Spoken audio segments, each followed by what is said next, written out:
Alright, so tonight we are playing Naya Collected Company in Modern. This is something that I just kind of threw together. One of the guys that I play Magic with, his name is Bright, he said that he would donate $50 to the stream if I could make a Naya Company pile and 5-0 with it. But the bet was that I had to have Company, Knight of the Reliquary, Ragavan, and Urza's Saga. So that is what we've made. So we're going to try it and see what happens here. I'm kind of excited, kind of nervous to play it. This is what I put together. I tried to put cards that were good to Collected Company into.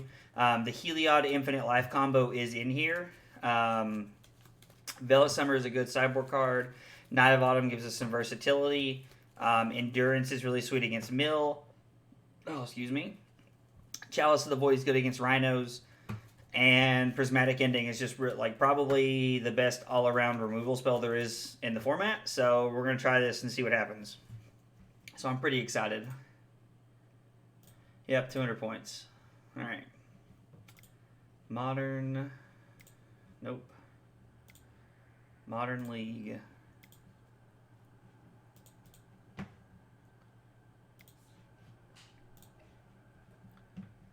I'm not very big on building decks and playing them personally. Like I'm just not I don't know, like it's normally not my kind of thing. Like I don't build decks very often and play them. I don't know, I don't know. I'm just not that kind of person. I normally just play decks that other people built. But the land base is something that I'm questioning the most. I tried to put fetch lands in there and so that we could fuel Knight of the Reliquary. And we're also running Ghost Quarters as help against Tron on top of Magus of the Moon, and it's also just really good at fueling out of the Reliquary. We can also give ourselves basics if we need to off of Ghost Quarters, so it has a few utility options, but I'm excited to try it.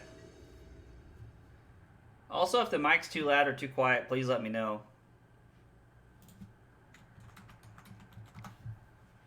Say hi and good luck to our opponent here.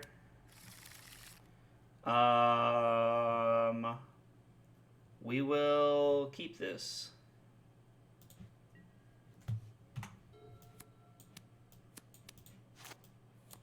See what happens. Island? Oh, so it's Mill. Okay.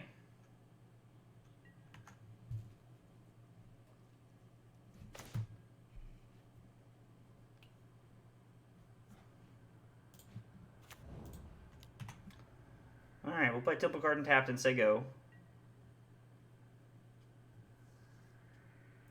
I was going to say we would have liked to have seen a Ragavan, but a Ragavan probably wouldn't have been great right there, so... I mean, I guess, like, I don't know, like, Ragavan against the old 03 is not that great. Like, I imagine our opponent has a fetch land here.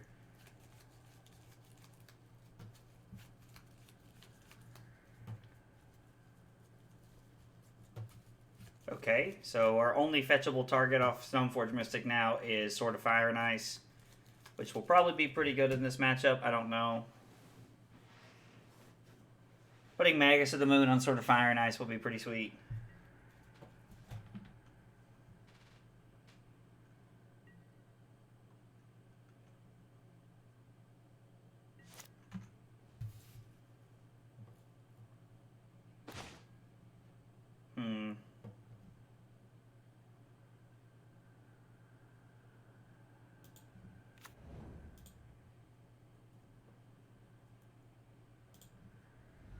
Alright, we're going to get a basic forest here.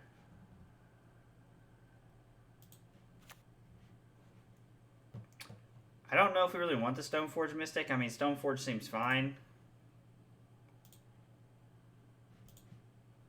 Or is Voice of Resurgence better? Yeah, because they have to give us a token if they want to play counter spells or removal spells during our turn, so I like that. Well, I immediately did not think about the fact that I don't have a red land here to play my Magus of the Moon, so let's hope that doesn't come up.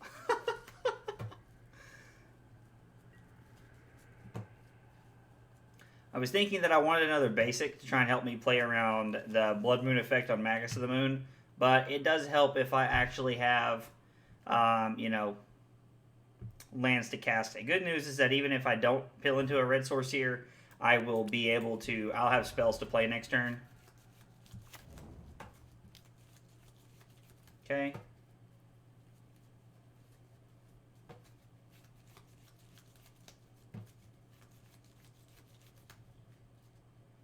Alright, they know we're playing Ragavan and Company, but they do not know that we're playing... know we're playing Heliod combo, but they don't know that we're playing Magus, so maybe we get lucky and get them with that. I'm worried that we might not be able to mill them out fast enough. Or that they'll be able to mill us out before we can really put pressure on them. I think this is one of those matchups where it'll really benefit us to have a Dork or a Ragavan on turn 1.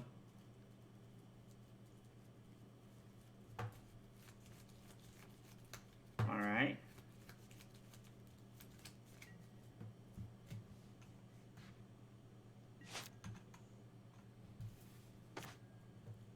Okay.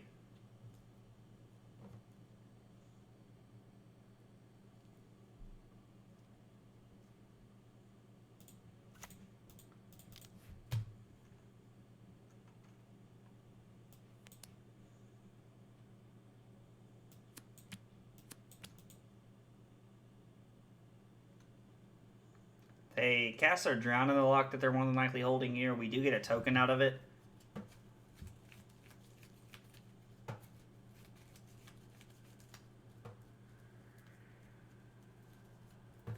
It is of note here that the Infinite Life combo and Heliod is completely worthless in this matchup, so...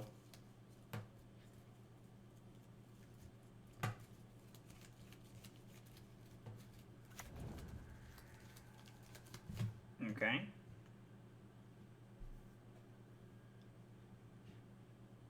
Yep. I guess I can get Shadow Spear here if I wanted to. I think I'd rather get Sword of Fire and Ice.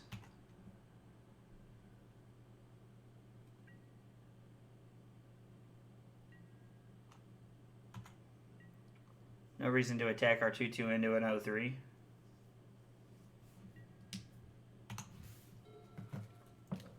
Tasha's Hideous Laughter will probably have some pretty good value against us. Or if they just keep making land drops, we'll probably be in pretty bad shape.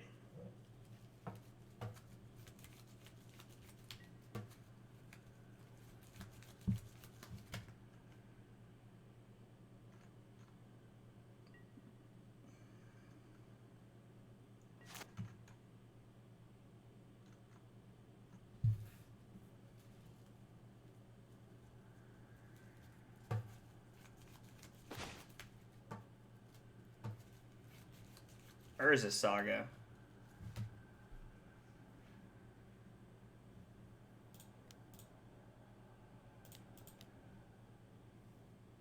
Let's activate Stoneforge Mystic. We'll put Sword of Fire and Ice into play. Play Saga.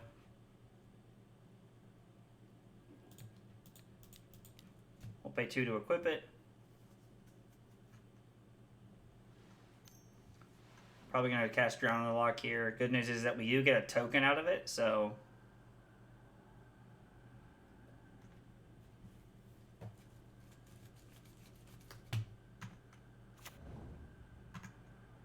Alright.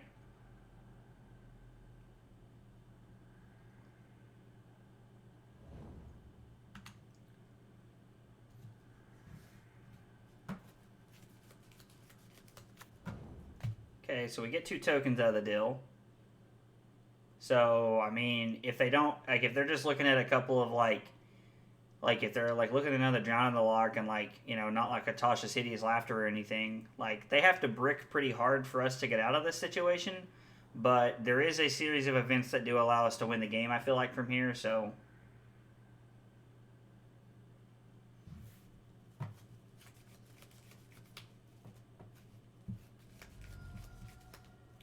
Surgical, my Prismatic Ending. Okay. My opponent knows what's in my hand now.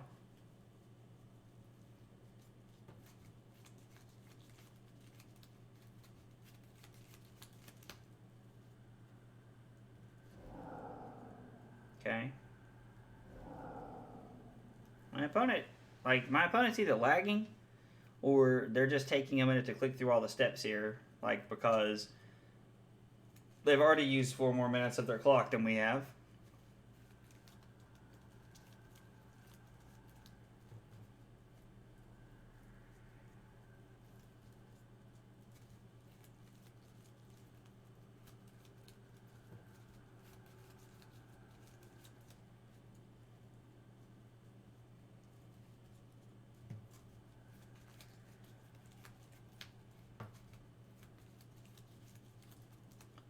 Alright, opponent. This is not a good sign for how our league is going to go here.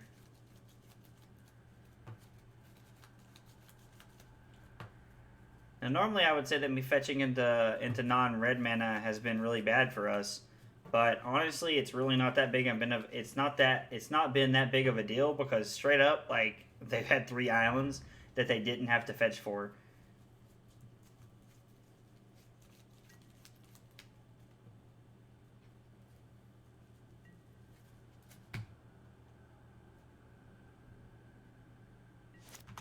Next turn, worst case scenario is we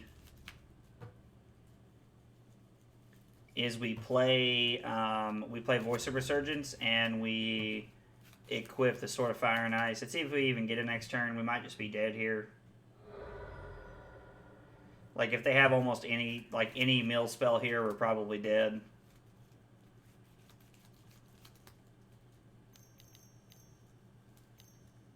You're going to hard cast Archive Trap?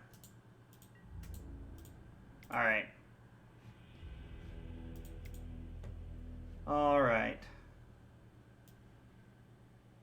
So we want Prismatic Ending. We want Endurance. Do we want... I feel like Veil of Summer is actually really sweet in this matchup. I just thought about that. Didn't even really do that on purpose, but it's just working out that way. I don't think Shadow Spear will be relevant. Pithing Needle. They don't really activate anything, so I don't really think that's necessary. I feel like Magus of the Moon can have benefit. I think the Spike Feeder combo is pretty worthless. I think leaving... I don't know. Heliod might be our worst creature here, just because we don't really have that much devotion. We don't have that much devotion to white, so we might just want to be off of Heliod here. And then I think, yeah, so run it back like this. I don't know that we can warrant bringing in the other Magus of the Moon. They don't really play Mesmeric Orb anymore, so I don't think Night of Autumn is worth it. Yeah, let's try it like this and see what happens. I'm hoping that Endurances and Veil of Summers will be enough, because most of their cards say target opponent, exile, like Mill's blank cards. One of the only cards it doesn't is Tasha's Hideous Laughter, and that just says each opponent exiles like up to 20 CMC, I think is what it says. But anything they target us with, or even if we're playing around... Drown in the Lock? Veil of Summer is really solid here. So I feel like we don't have a bad post-board matchup here.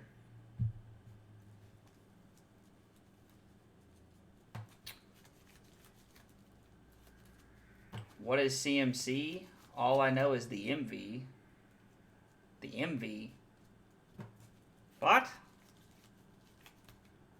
Hunter, what are you talking about? And hey, what's up, Kyle? What's going on, buddy?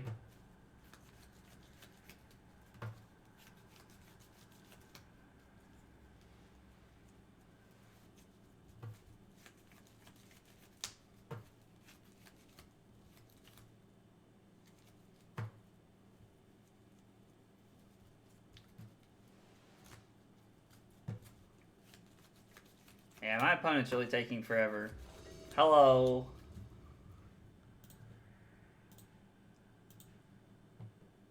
I'd like to see an Endurance or a Veil of Summer in our opening hand. Man, I just don't think we can keep this. I like the bird into Night of the Reliquary, but like Yeah, I just don't think we can keep this.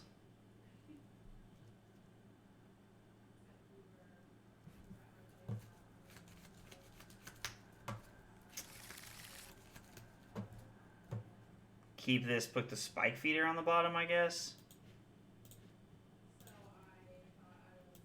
I think keeping the lands that we have is really solid because it gives us the opportunity to play into into company when we need it. All right, now you got Carly doing this. Hello. Are we just doing this all night?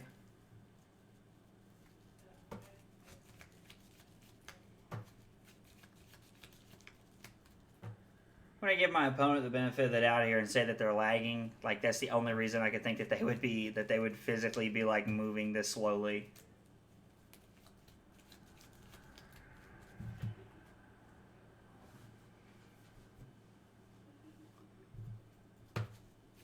You know, there might be some reason to playing endurance in the main, honestly. Like playing a couple of them in the main, but I don't know what you cut for it. I think Magus is better.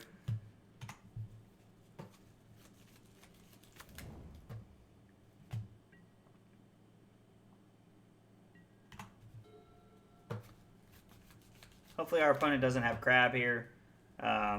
We don't have a way to interact if they do, so. Fatal push. Okay. Well, if they're spending their turn on removal, then I'm okay with that. We're going to get a basic plains here in case we do happen to peel into a Magus of the Moon. We can fetch for a Stomping Ground and then play it next turn. Which I feel like is pretty solid.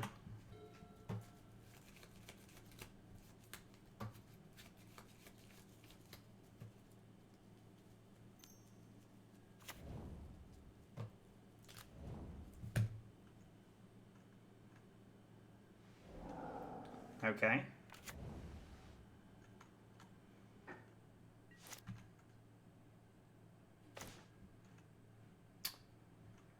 Yeah, we can still fetch for Stomping Ground here. Them having Nile Spellbomb is pretty good.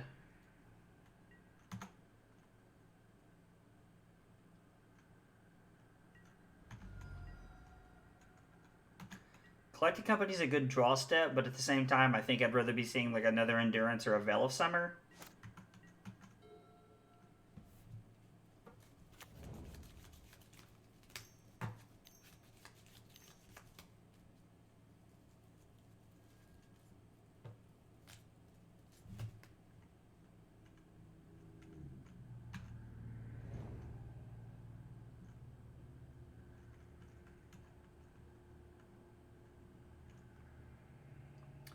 Alright, I'm going to fetch Shock for a Stomping Ground here and play the Endurance. Force my opponent to decide whether they want to do this now or not.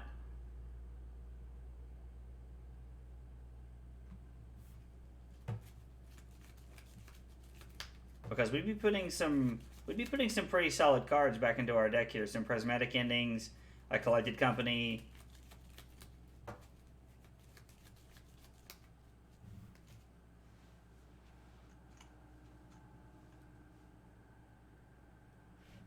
Alright, my opponent is taking our time.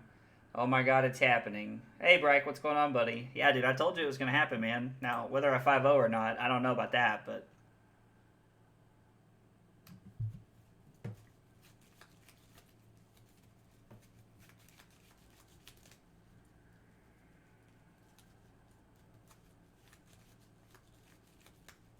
Alright, come on, opponent. I'm pretty sure my opponent is, like, lagging hard.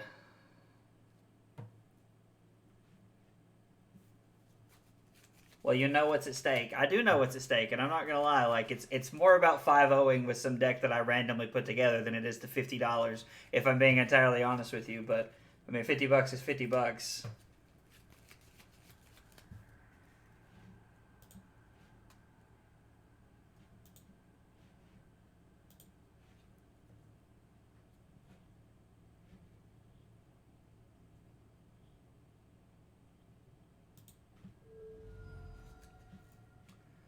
Alright, so my opponent goes for Surgical on Collected Company. I'm going to flash in Endurance here. Let's see. Huh.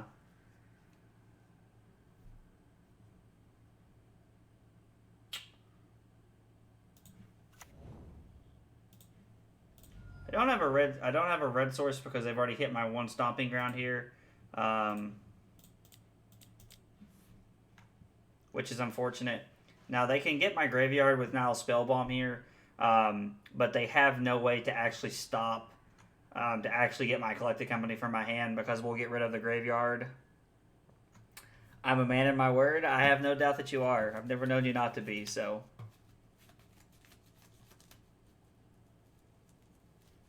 Unfortunately, it's going to take me a decade to play this first match because my opponent has Walmart internet.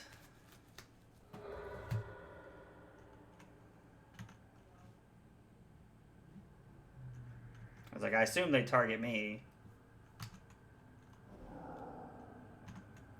Yep.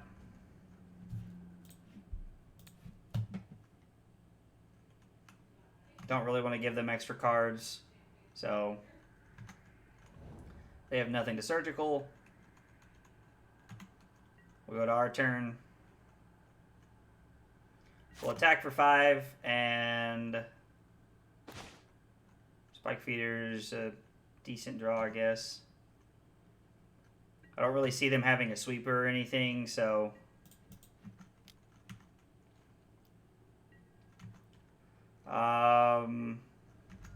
with 2 cards in hand, there's no way they're going to win the game from here, so I'm going to go ahead and get a Sacred Foundry, so we'll have red mana, and cast Company.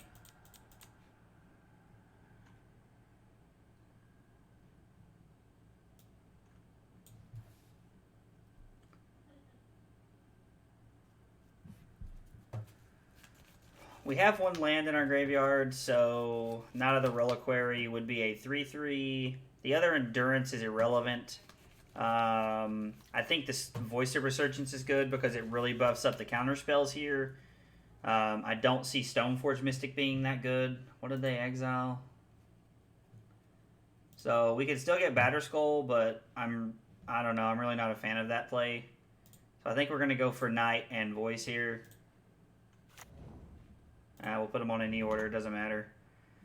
And so now we are presenting them with... we have lethal threats on the board, so... Plus drawing like a Ghost Quarter or a Fixed Land or something here would be pretty solid. Exile card without paying its mana cost has 20 or fewer cards in it. Alright, well, we're not quite there yet.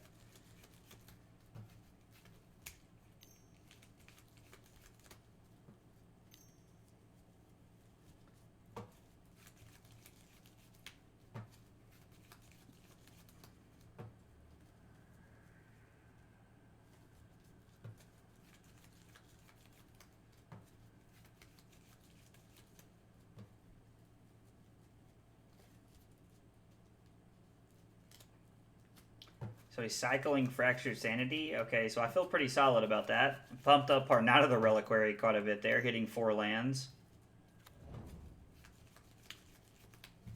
So he blocks the Knight.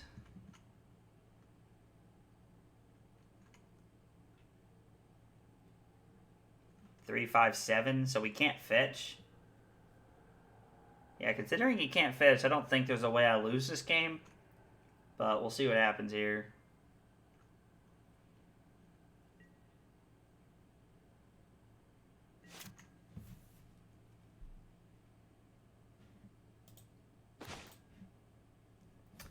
Collected Company number 2.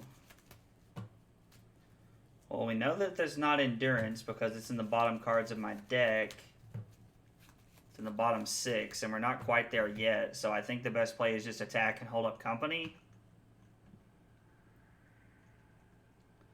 Yeah, because I don't think there's a way that they can kill me. Or I say kill me, I mean mill me, I guess, more like, but... Yep. Take 3, 5, 7, go to 1. And now you actually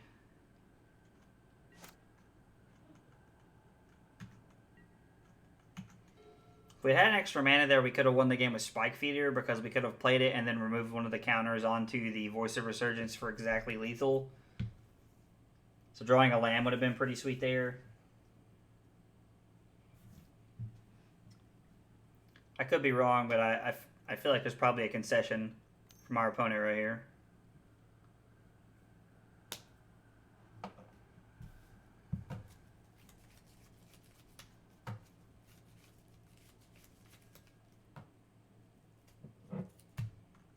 This feels like the old information surgical here, but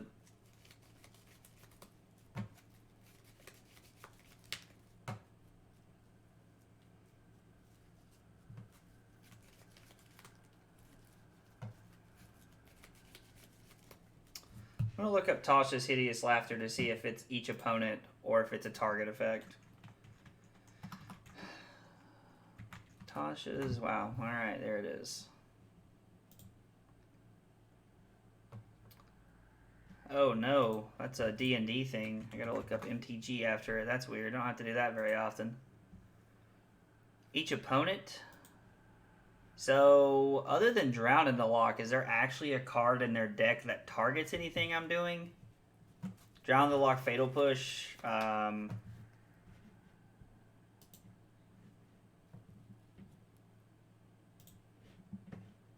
does Veil of Summer read?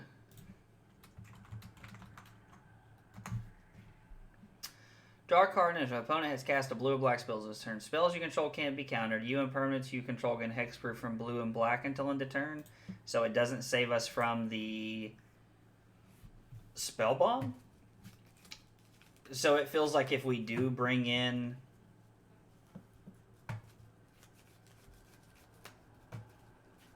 even if we do have Veil of Summers on the draw, they're not going to be that good. I just played a match of Enchantress and man, that deck is wild. Like modern Enchantress, you mean? Or like, or I guess that has to be modern. There's not a Pioneer version of it.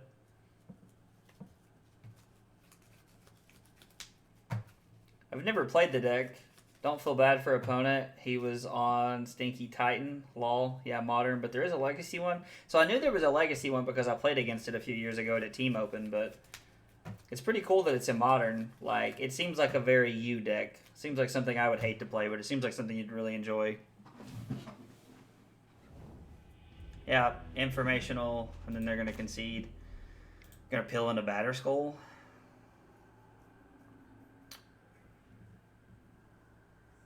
Is Chalice, like...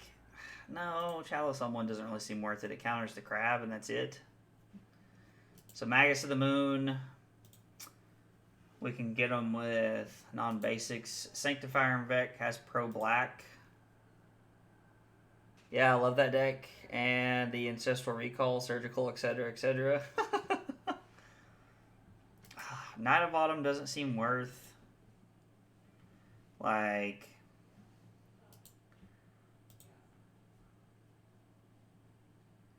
Maybe we want to run it back just the way that it is. Or maybe we want extra cards in the deck over Veil of Summers. I don't know. Let's have two. Let's have two, and let's bring in a Knight of Autumn.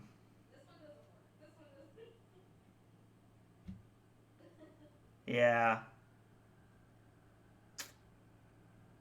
Yeah, I guess this is where we want to be. Let's try it this way. Veil of Summers will be like absolutely phenomenal this game, or some garbage, I'm sure, after I take one out. But I think having two in on the draw is fine. I think we would rather be more proactive than we would like reactive in these situations, because we actually can't stop any of their milling effects. So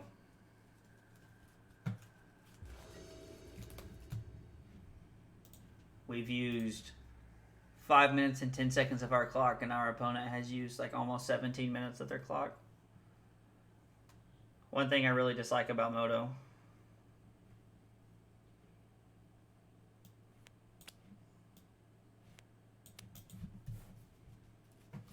Okay, I really like this hand.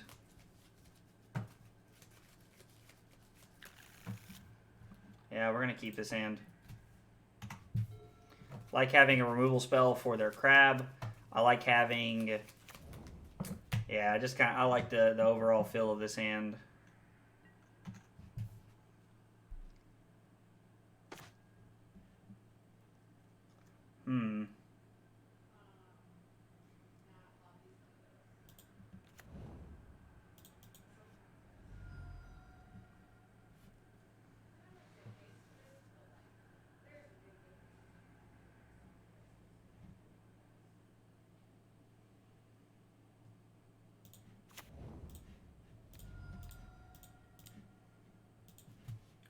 Alright. I don't know if fetching for a... Yeah, I'm honestly not sure if fetching for Temple Garden is correct there, but I think that we need to... I don't know. I think Ghost Quarter and Urza Saga are just kind of like jamming our mana right now.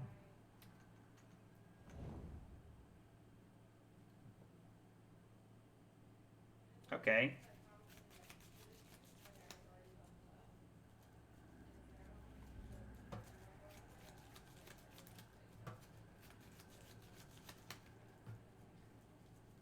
Well, there's one Archive Trap.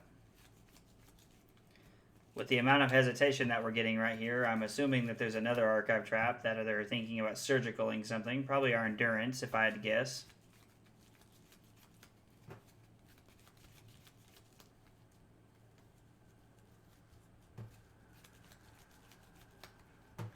Funny part is Endurance didn't really do anything last game.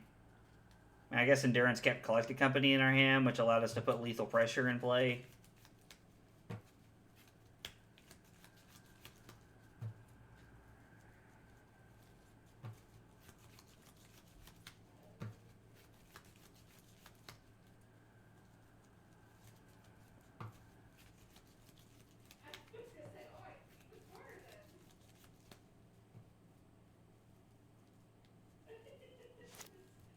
I just wish my opponent wasn't taking so long to do things.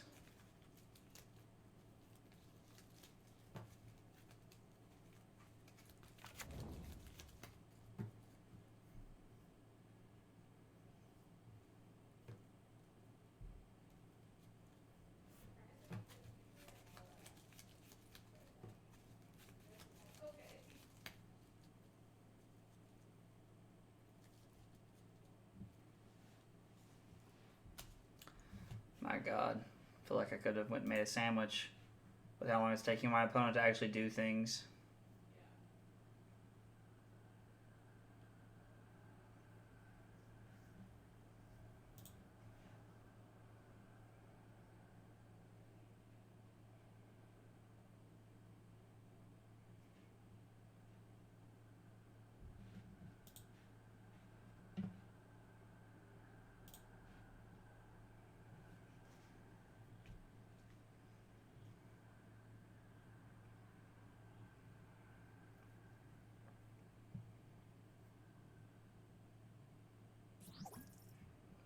Oh, noise scared me for a second, I won't lie. Thanks for following, Bryke. I appreciate it, buddy. Oh, Sidekick 44. Thanks for following. I appreciate it, man. You know, the sad part is my opponent might clock themselves if they lag long enough.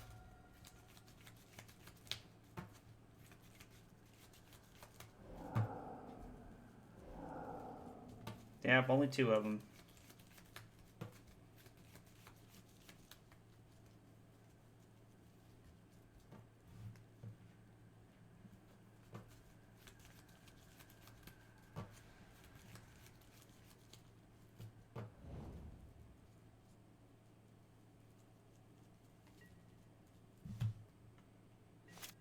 Okay.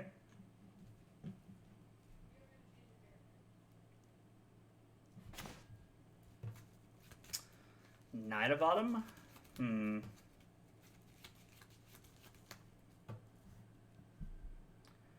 Let's see. Let's see.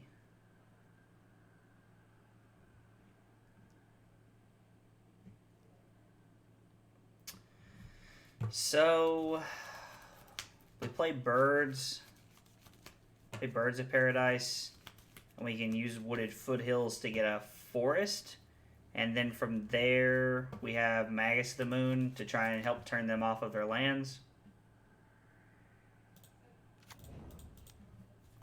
Let's see if they run out of counterspell. Yeah, man, maybe by the time the next birthday rolls around, I'll have that $50 saved up, and that's when your match will be over. Dude, honestly, at this point, that's what it feels like. This is crazy.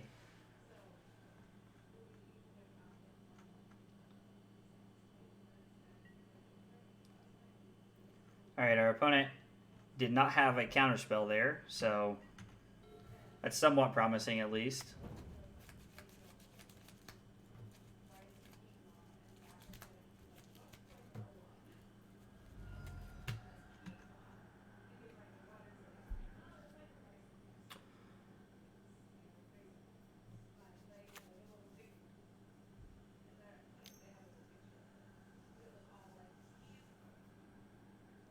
Is this Fatal Push? Okay.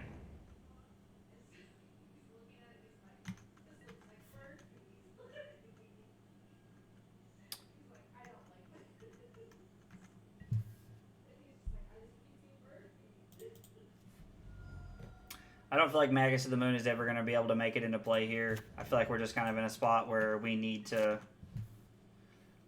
actually put pressure on the field.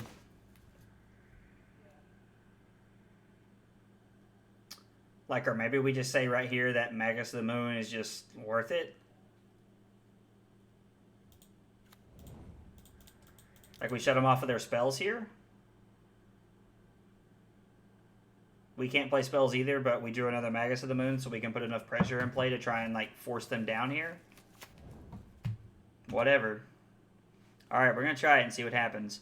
Because the only thing they can do for 2 mana for... Like, they can cycle to make us mill some cards, but... Okay, they put Lurrus into their hand. I really don't want to play Urza Saga because it will just get shoved away. Like, the only thing that can really beat us in this spot is if they just had, like, a crab. And if we run into that, there's not much we can do. And I think Urza Saga goes away if we play it. Yeah, that's what I thought. It just went straight to the graveyard. That was more of like a test than it was anything else, but we have 4 points in play. Our opponent can't play their Lurrus unless they have another just like natural swamp here. I guess they can kill our Magus of the Moon if they want to. Yep, so they kill one of our Magus of the Moons. Alright, so we have no way of casting any of the spells in our hand, but fortunately for us, they can't really cast many things either.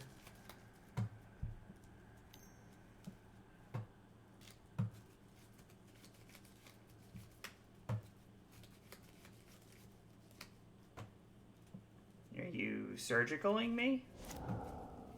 Murderous cut. No, no.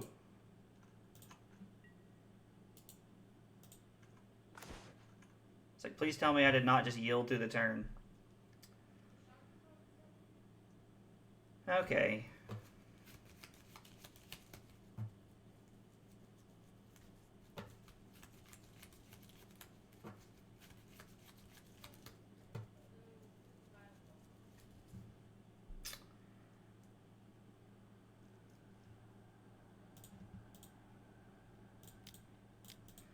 I don't know. I just feel like this is probably our best option here. Is to just put as much pressure into play as possible. Like, and force them to beat us. This is a 2-turn clock. Now,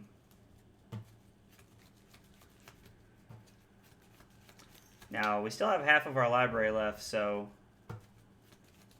Our opponent only got to draw 1 card there. That was just a cantrip, which, I'm not going to lie, feels pretty good. I was not expecting Murderous Cut. I have to say that. I haven't seen that, honestly. Like, it was in the early stages of Pioneer, but... Play Rune Crab. Oh, and you're going to try and mill me out this way? Okay. I mean, that's one way to do it.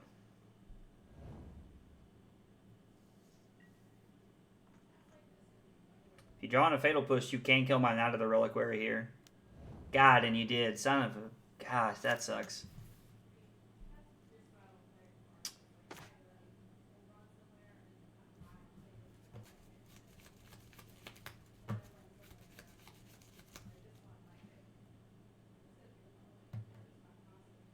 I'm honestly kind of afraid to play Stoneforge Mystic here, because what if they peeled into another one?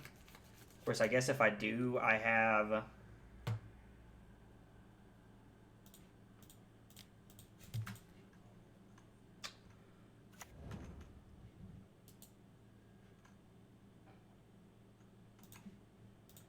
Yep. Search for Sword of Fire and Ice.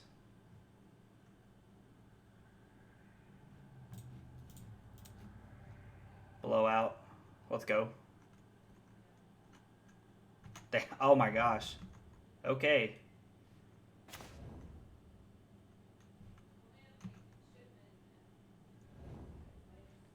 Yeah, the fact that they had a second one is tough. Hopefully there's a green source I can fetch for here. Nope, that sucks.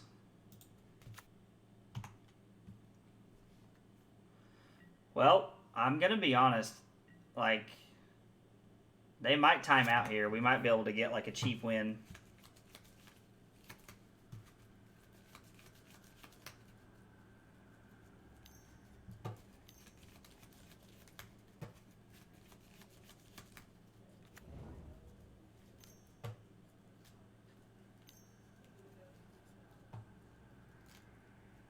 Okay.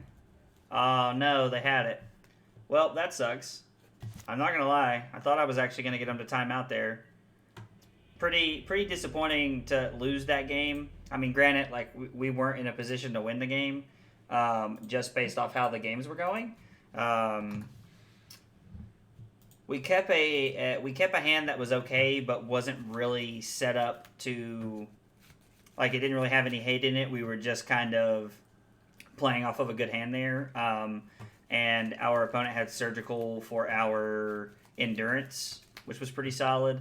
And yeah, I'm not gonna lie, I was kind of hoping we would get them off them clocking there, which is pretty crappy way to try and win a game. But at the same time, like, I can't help that my opponent was lagging like that. It's pretty disappointing to lose in the last 30 seconds of a game that, like, I just wasted so much time because our opponent had no mana, like, just had no internet right there. Like, that was pretty disappointing.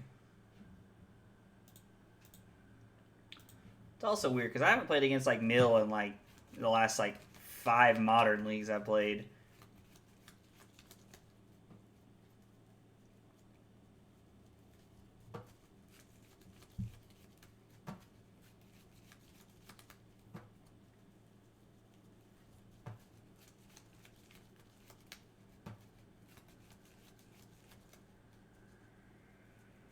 Oh, it appears that our opponent here is also not here.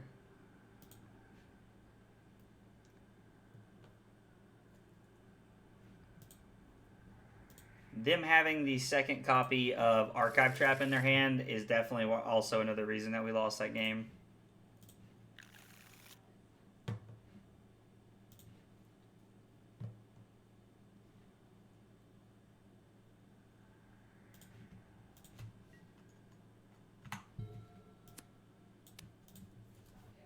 This hand feels pretty solid. I'm going to play Ragavan on turn 1 and see what happens.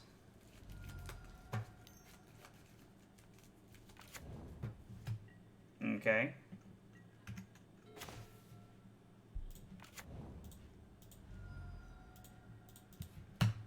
Gonna be honest, I don't really know what Hallowed Fountain Shadow Spear means.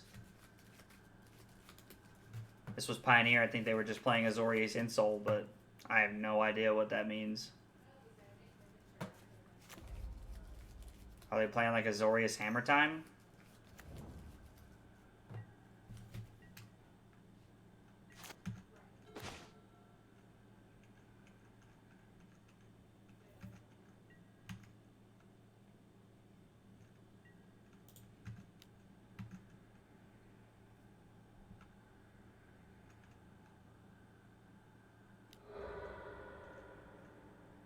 Okay. Those are 2 Knights of the Reliquary in your hand, and I would like to subscribe to your newsletter. I appreciate it, buddy. I'm actually playing this deck, Blue Shift, in the chat. My buddy Bryke wanted to see.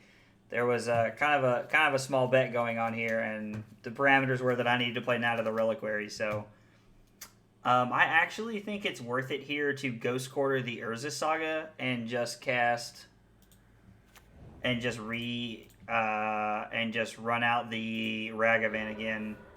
I don't like the value that they get off of Urza Saga here, so. And we're just gonna run back out the Ragavan, force him to beat it next turn.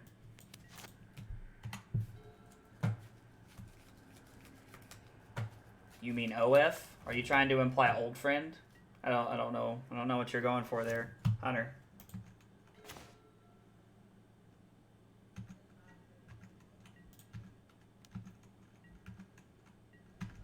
Well, that is officially the first time I have ever connected with a Ragavan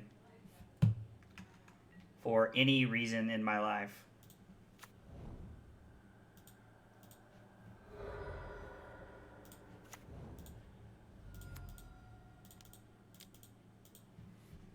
Alright, let's get another Reliquary down. Go at it. We take their Lightning Bolt. We're not going to cast it. Jeskai Triumph. I really have no idea what my opponent's up to, but I kind of... Like, what is this, like Jeskai Saga or something? Like, trying to figure out what they're playing with Ether Spellbomb in it. Jace the Mind Sculptor.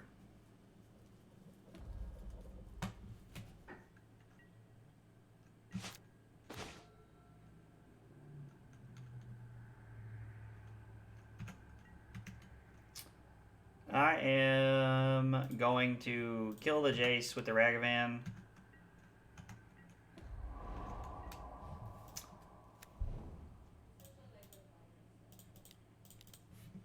Run back out the Knight of the Reliquary. We're continuing to put pressure onto the field and forcing them to run their cards out one for one. So why Ghost Quarter instead of Filter Ruin? Is it because it doesn't cost mana or derp? You can get your own lands too in basics. Yeah, the fact that you can get your own lands off of Knight of the Reliquary seems pretty good to have Ghost Quarter because you can activate it the turn it comes into play, was my reasoning. Not saying Filter Ruin wouldn't be better. Ghost Quarter was just my first thought, and that was my reasoning behind it. So they're playing some kind of Jeskai Saga deck with Jace the Mind Sculptor. If anybody in the chat knows what we're playing against, I would greatly appreciate the help there, but I have no idea what my opponent's on.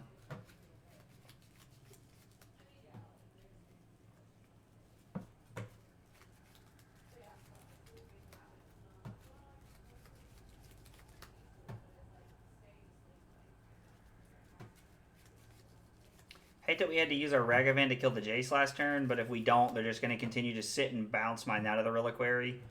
The only upside of running Ragavan into them is that we make an extra treasure token so that we can play Birds of Paradise and Knight of the Reliquary, so I don't know that that's actually a... don't know that that's a good enough reason to do it.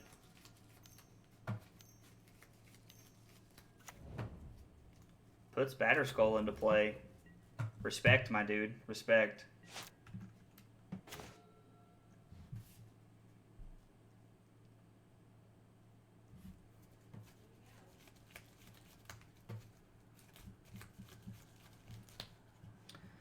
Does Knight put him into play tapped? Put it onto the battlefield and then shuffle.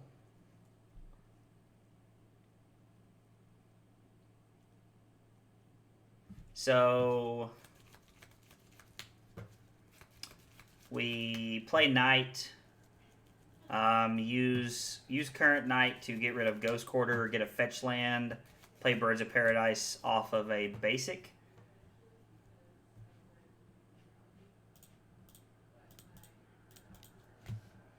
I mean, we do have to be a little bit weary of Supreme Verdict here.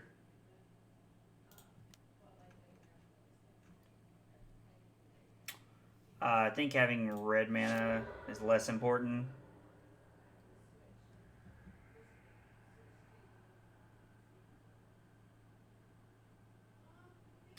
Yeah.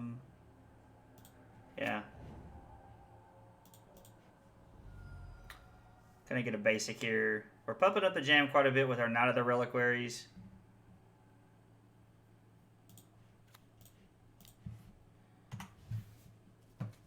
Birds of Paradise.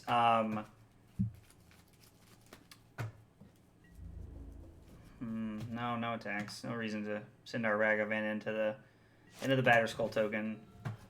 Hitting a land here allows us to play Sword of Fire and Ice equip without having to use Knight of the Reliquary next turn, which means we can really just crash in for a lot here.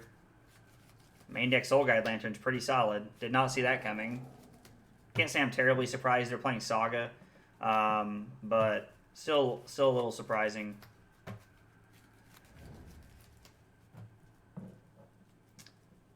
They're going to attack for 5 here because if we block, yeah, okay, they're just going to do it before then. Okay.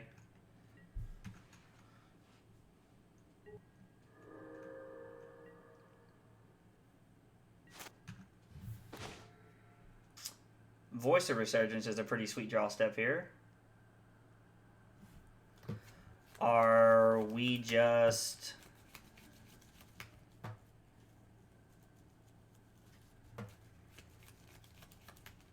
Alright, so let's see. We have access to 5 mana, essentially. Guess we have access to... I think you're dead meat. I might be. It's very possible. So we can...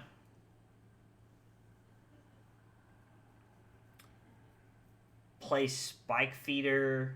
No, I don't like that play. So we play Sword of Fire and Ice.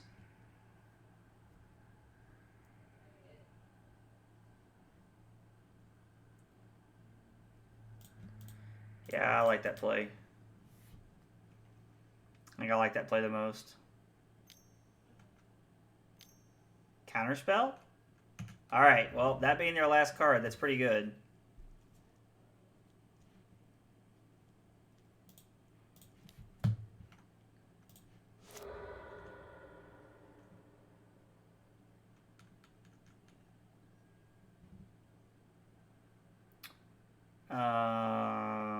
Let's see here.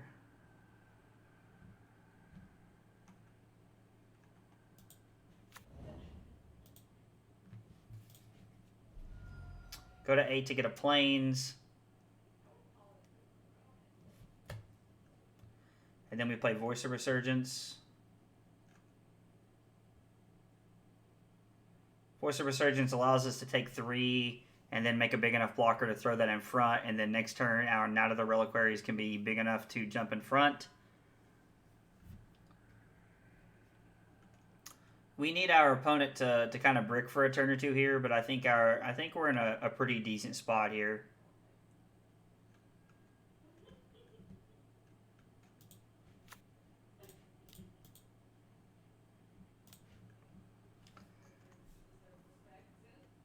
Honestly, if they attack, what we might do, if our opponent attacks, what we might just do is throw everything in front of it. Actually, what we can do is we can just block with the Knight of the Reliquary and then get a Forest or a Plain. So we can sacrifice our Plains and then get an Arid Mesa and fetch up a Sacred Foundry here at the end of the turn. So we can make our Knight of the Reliquary here. We're going to undo our Yield to the turn. Now, it depends on what they draw, obviously, but Knight of the Reliquary flips into a 6/6 this turn with another fetch land, so we don't even need to block with the Voice of Resurgence. We're actually probably just going to make that play here no matter what they do. Let's see. Yeah, we've already used our Stomping Ground, so...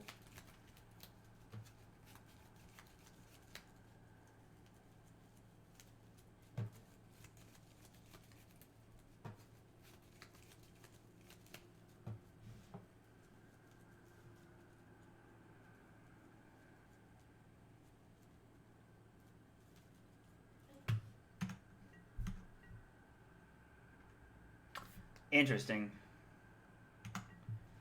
Alright, well, we're going to block here.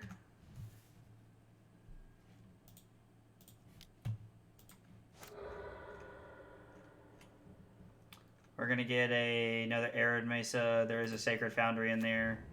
And before damage, we're going to sack to get a Sacred Foundry here.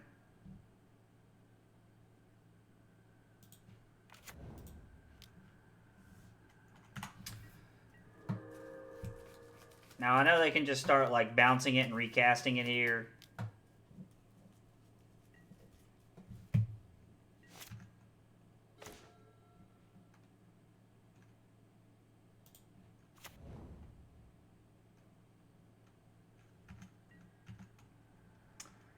Alright. They cast anything during our turn. Voice of Resurgence is going to make a token, which is pretty sweet. I mean, I guess, like, they don't really have many options here on what they're looking at. Like, they can't settle us, even if they're playing main deck settle, then, God, they're crazy.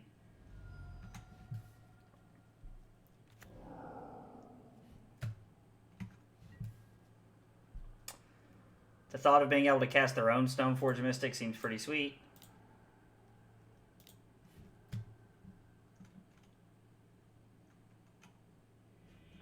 Alright, well, that ended up being a pretty sweet game there.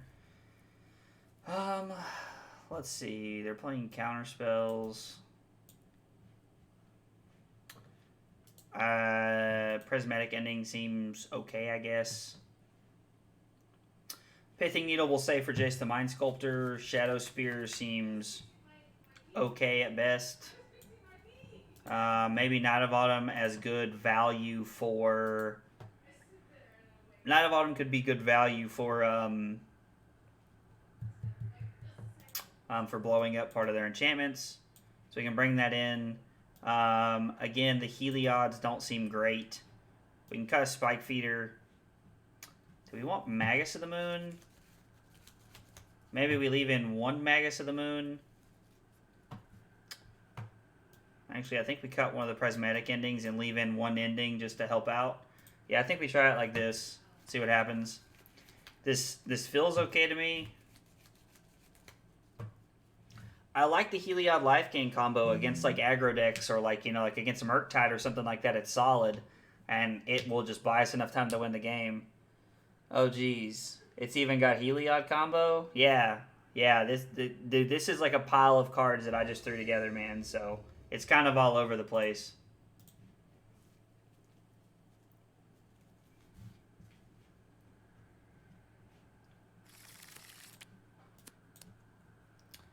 Yeah, I mean, seems solid to me.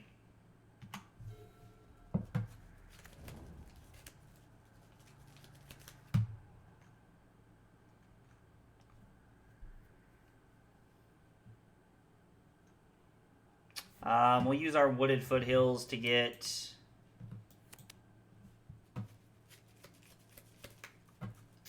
Yeah,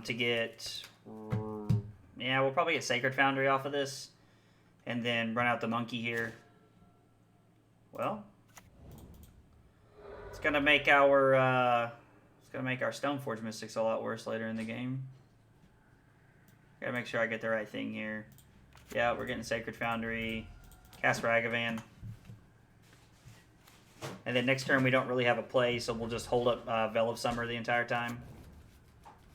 He's got Lightning Bolt here. Okay.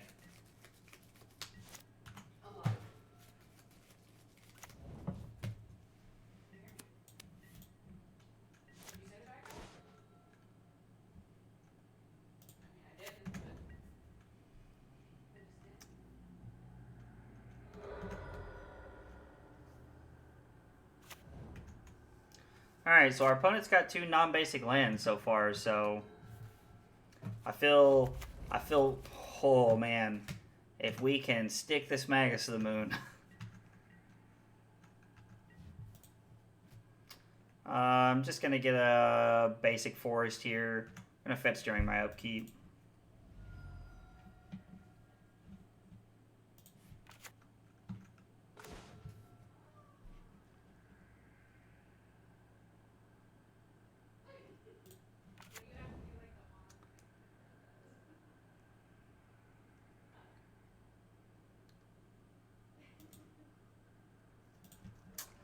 gonna fetch for a basic plains here, and I'm gonna run out the Night of Autumn. Yeah, we're gonna get a basic plains, and then we're gonna run out Night of Autumn, and try to blow up their Saga.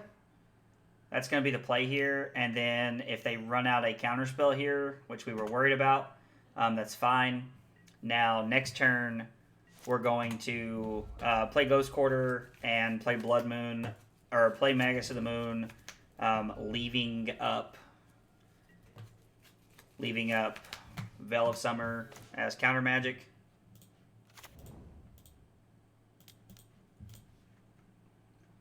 I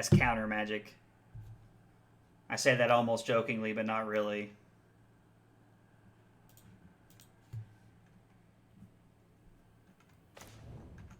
Wow. Blowout! And they lose their Urza Saga, so that worked out pretty well for us. Okay, I mean, they could still have Lightning Bolt or Unholy Heat here, so it's not exactly like it's a free win or anything.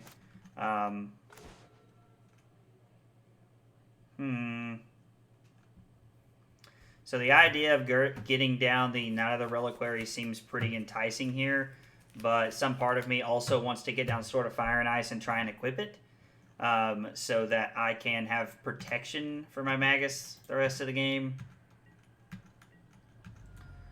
I actually think that's what I'm going to do.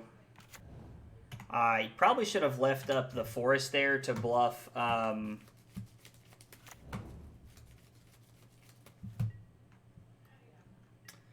that I had Veil of Summer. Yeah, see, if he has, well, I mean, I guess if he has Lightning Bolt, it doesn't matter, but...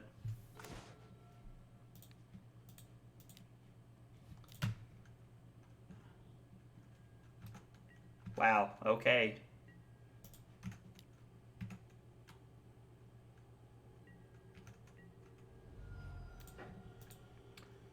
Hit you for 2. Draw a card. Yeah, we'll run out the Birds of Paradise, add to our mana problems, or add to our mana fixing. Bop 'em? Yeah. Interesting that you said bop 'em. One of my cousins says that all the time.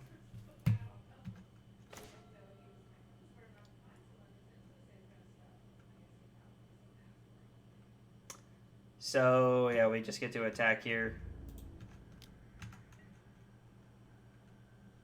Yep. Nice protection from blue and red. Hit you for 2. Alright, well, we ended up beating out Jeskai Stoneforge with Urza Saga. I don't know, like, they might have been playing Ragavan too. I don't know. I never saw one, but that was an interesting, interesting game there.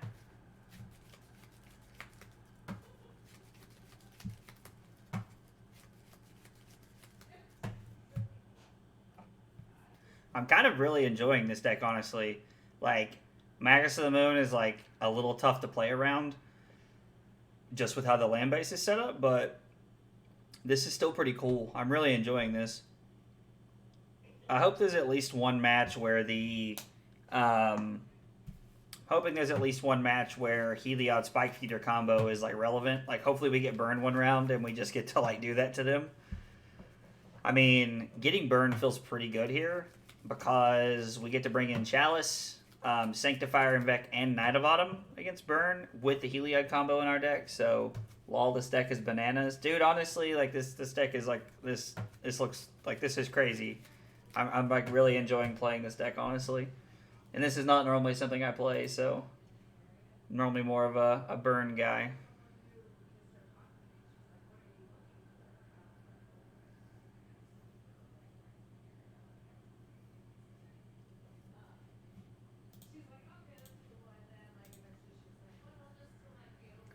Oh, this is spicy? Oh, yeah, this is definitely spicy. I screen capped it, and I'm transcribing it into a list. Okay, man. Well, if you play it, I hope you have a good time. I've already lost my first match, so I've already missed out on the $50 bet with my buddy, but...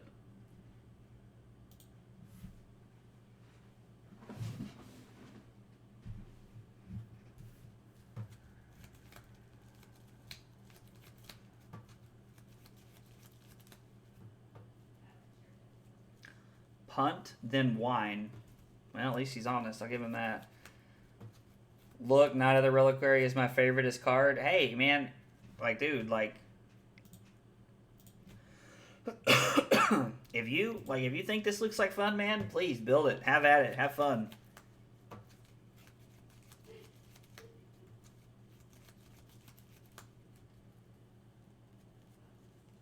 Not gonna lie, I just kind of never figured that Ragavan Company, Stoneforge, and Urza Saga would all fit in the same deck somehow. And Knight of the Reliquary. Knight of the Reliquary is just such a powerhouse. Putting an Embercleave on Knight of the Reliquary, that's like a dream right there. That sounds like a lot of fun.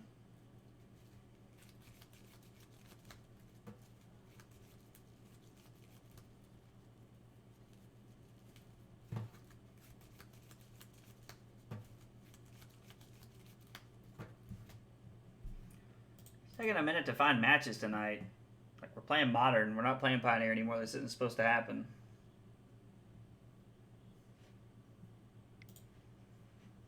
Is anybody streaming anything fun?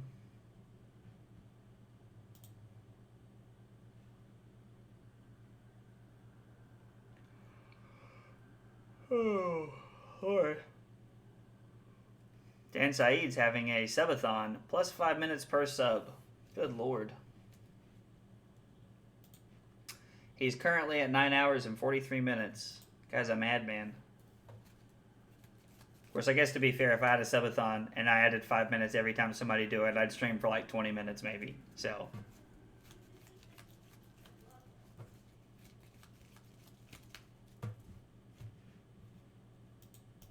come on, Moto, you're killing me right now. What is going on? Kind of figured people would be playing Modern.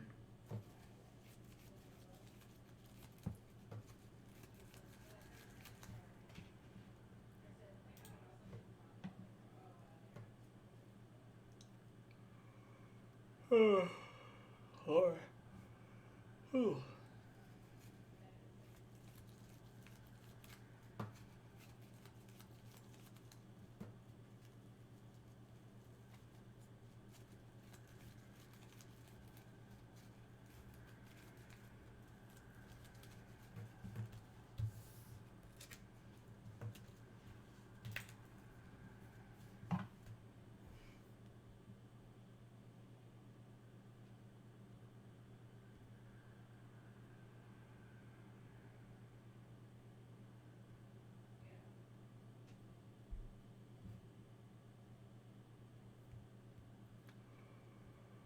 Oh, Lord. Oh.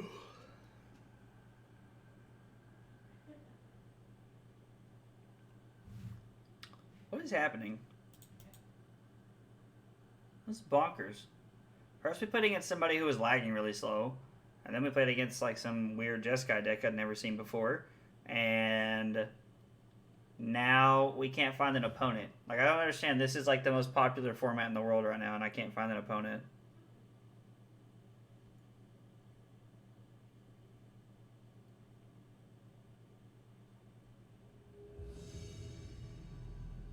Alright, the game must have heard me.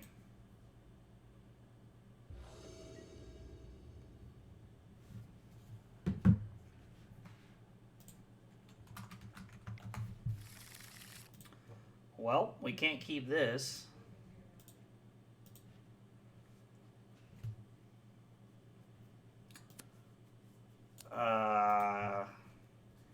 This feels questionable at best. But we're going to try it and see what happens. We'll keep this and put the... fails on the bottom.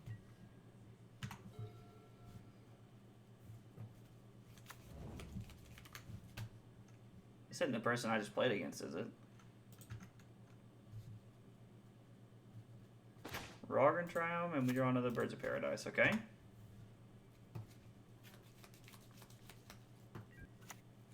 Birds of Paradise doesn't really help me, but...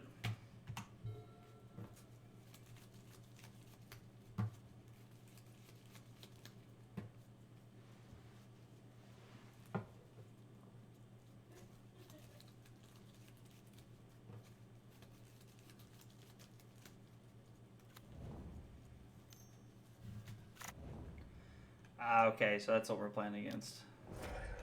Bolt the bird. So I'm actually going to use my removal spell to get this off the field. A, I'd rather him not have a blocker, and B, I don't really have a way to interact with the clue token. So if they go to like put Emrakul into play or something like that, there's not much I can do about it.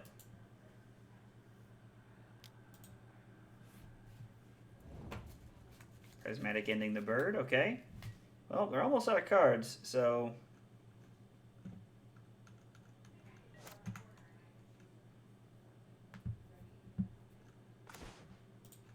Another land isn't what we wanted, but...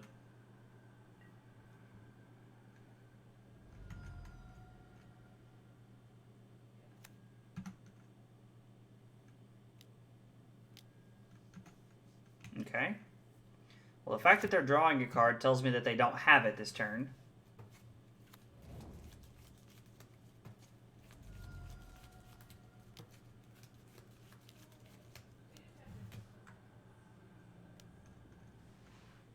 Nihiri, okay.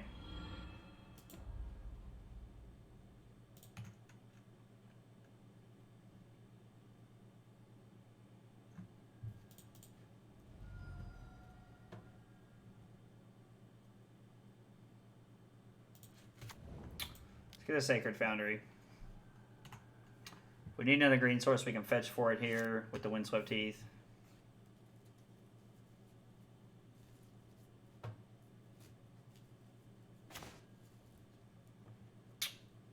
Okay.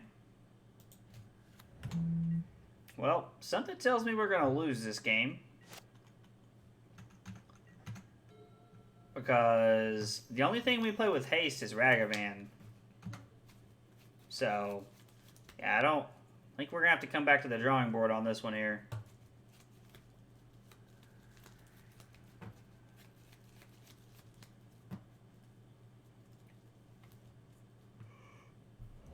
Oh, Lord.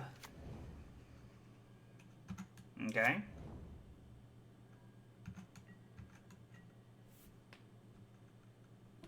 I'm not going to lie, I thought we got through their turn without them using that. Well, they didn't discard anything, which means that they're content with their hand. So even, like, now with the Dwarf token, Ragavan isn't good enough to stop them from ulting, so I think that's actually just the game.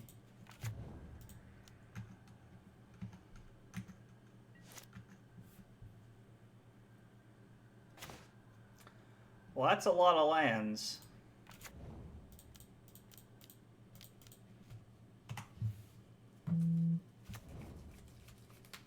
Put a Batterskull into play, and then if they go get Emrakul here, then we'll just lose.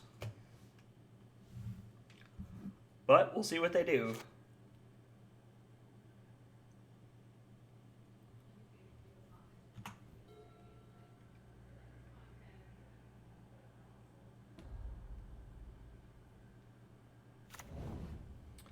Alright. I'll lose to the Annihilator trigger here. Fortunately, we never really drew anything to put into play. Let's see here. Trying to think here. I think Magus is pretty good. It still allows them to creativity. Yeah,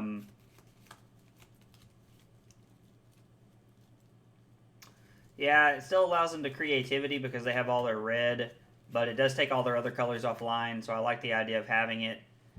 I don't know that Prismatic Ending is that good. Pithing Needle is actually pretty solid here. Ragavan will be a pretty good start. Now, they have the Hard Evidence card, so they can play around it.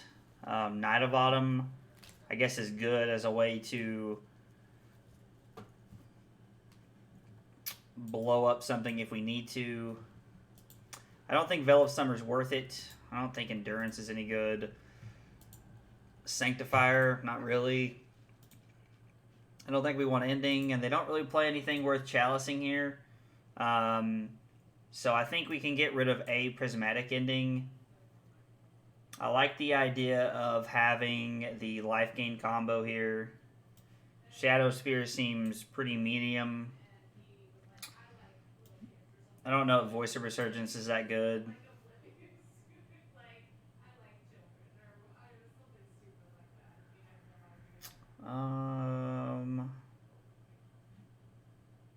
I don't want to cut too low on the curve here because I want to have stuff to curve out with in case we don't have a 1-drop in our hand. We only playing 7. And Stoneforge is pretty good. Of course, Voice of Resurgence creates another token off all their removal spells. We can't cut that. Maybe we cut a Collected Company? No, we're bringing in 4 creatures. Company's something we want here. I think having a 1-of ending is fine. I don't know, chat, if you guys got ideas, I'm open to hear them here. Because right now, this is what I'm thinking. The other option is bring in this and take out the Prismatic Ending. Yeah, I think we'd rather just be putting stuff into play. Yeah, let's just cut the Prismatic Ending and try it. Like, I'm trying to think, like... Knight of Autumn and Magus can be our hate cards here.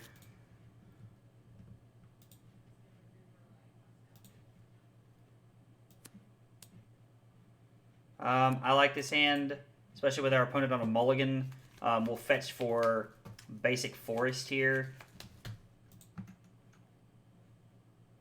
Our opponent's on 6. Yeah, we'll fetch for basic forest, play Birds of Paradise, and then we can play the mountain and play the Magus of the Moon. Turn 2 Magus of the Moon, like turn 2 Blood Moon is just really good. Now it is Blood Moon that dies to a bolt or something, so it is something to be aware of. He might just be killing my Birds of Paradise here, okay.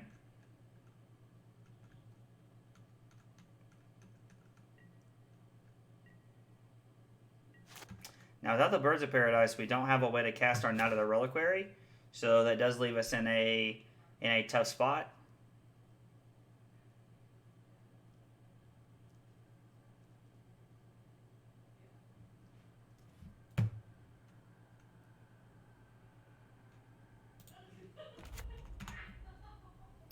We'll say go. I don't know that playing Urza Saga in that spot's the best choice there, but I don't really see another play.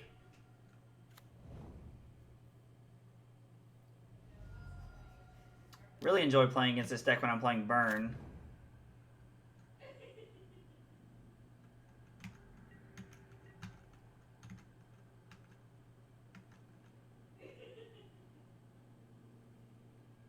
I guess last turn I should have played the Mountain, because if I play the Mountain and then I draw into a fetch land, I can still fetch before I play my Magus. Drawing basic planes is pretty solid. Now, we are going to lose our Knight of the Reliquary, which is unfortunate, but... Well, they had 2 Lightning Bolts instead of one of their cards being a Prismatic Ending, which is pretty unfortunate for us. Especially with them on a mulligan to 6. I would really be interested to know what they put on the bottom with 2 Lightning Bolts in their hand. Gargant Triumph, okay.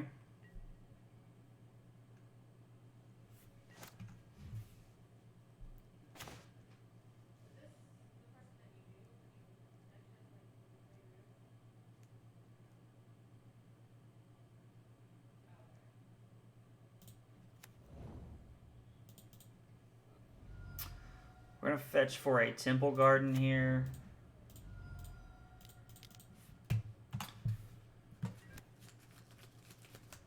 Want to put as much power into play as we can.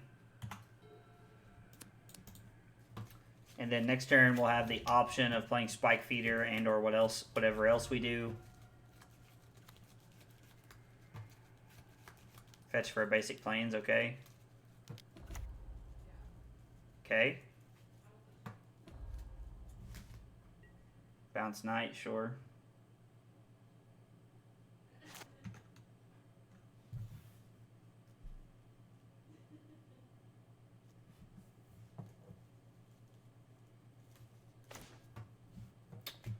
I mean,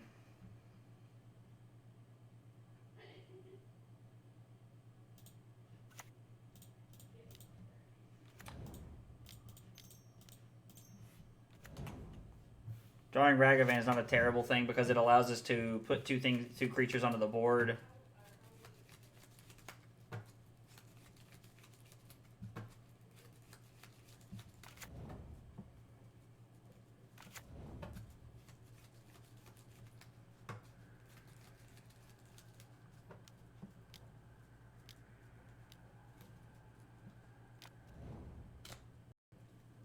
Okay. Pro creatures.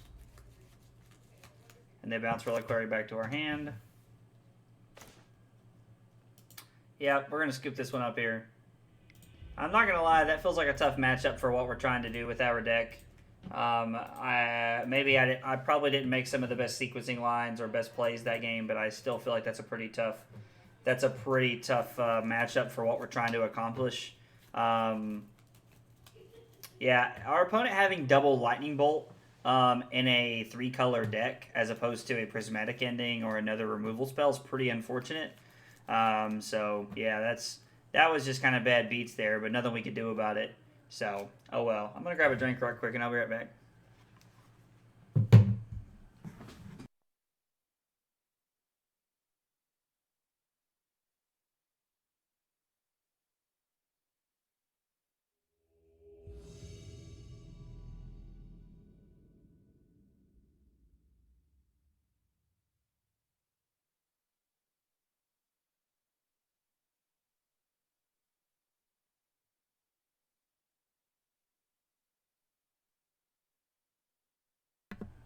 All right.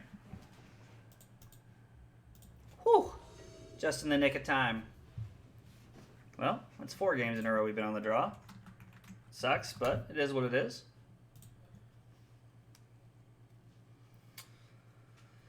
I like this hand. Seems like a decent hand. Hero the Orphan Guard means we're playing against control.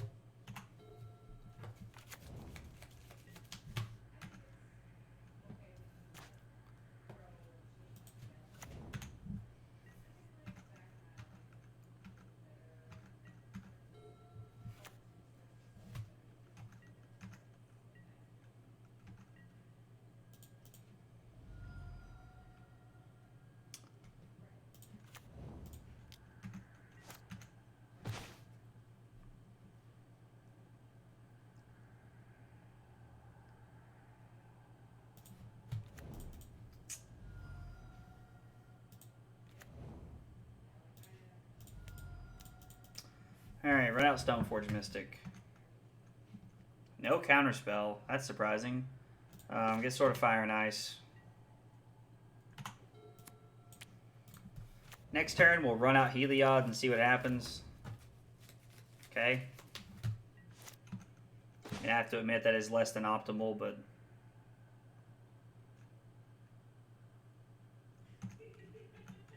So we'll attack for 1.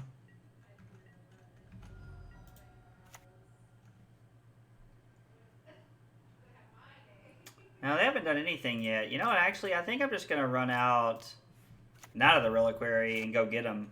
Let's just go after him. And I would like to use my Ghost Quarter here to, like, try and take them off, like, get rid of their Castle Vantress or Hall of the Storm Giants, but they haven't... Okay, they have a Filtering Land. Man, so they can just have Supreme Verdict here. Well, that was pretty disappointing.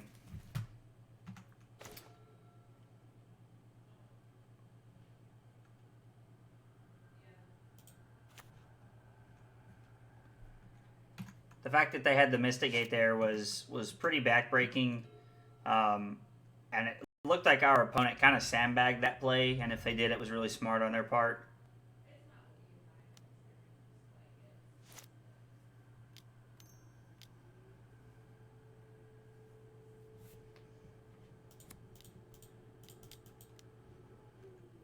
Okay.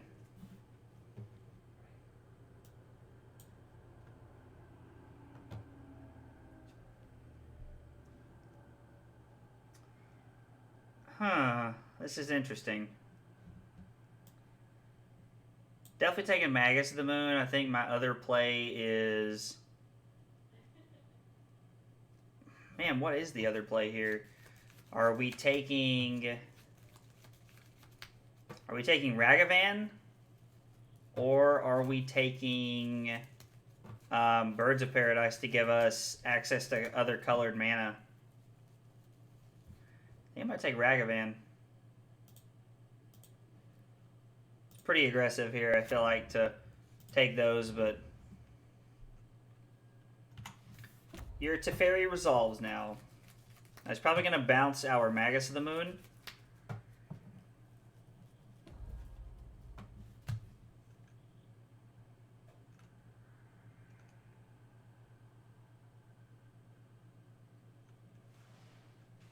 He has to have like a prismatic ending here for the Ragavan.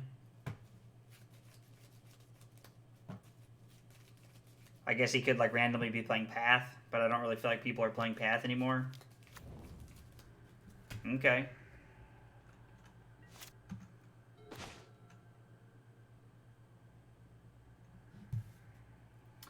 So... Alright, so we use Ragavan. Pet to Exile is dead. Is deader than Latin. Okay, alright, I like that. I like that. So we can use Ragavan to hit them and then play Magus of the Moon and Sword of Fire and Ice. I guess we can see what we hit off of them first.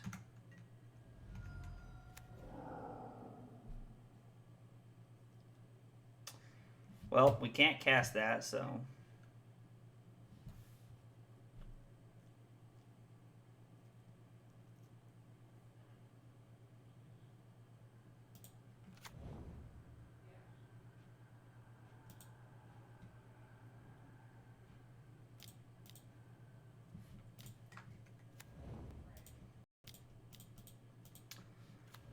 Run out Magus of the Moon, say go.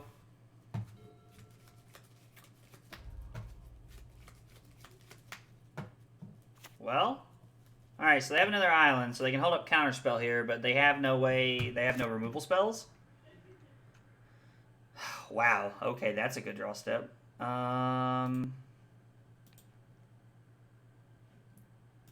Is it better to...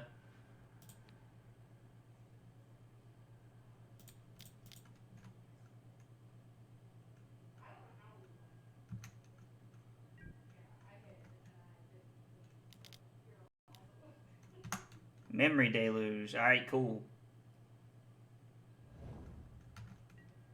So... Actually, do I even care about that? No, I don't. Yeah, I do, because this way I can name Jace the Mind Sculptor. Kill Teferi.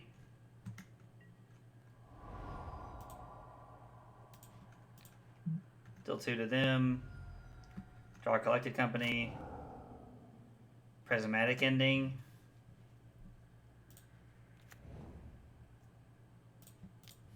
I'm actually going to name Teferi here. Time Raveler.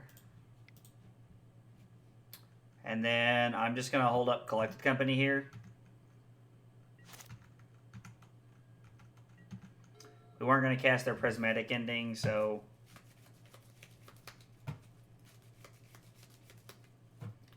Man, Sword of Fire and Ice is so good against these blue decks. Who would have thought Pro Blue is good against blue?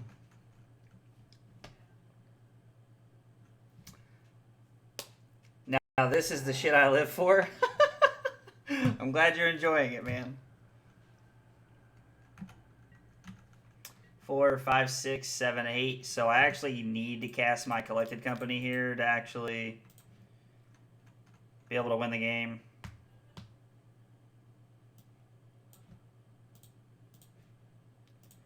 Okay.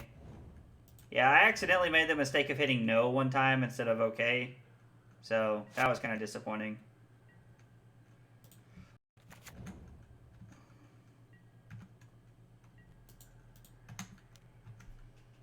Alright, hit our opponent for more than lethal. I can't feel my legs. Okay. Alright, Solitude's pretty solid here. You gonna hit my Magus, or what are we hitting here? Ragavan? Okay.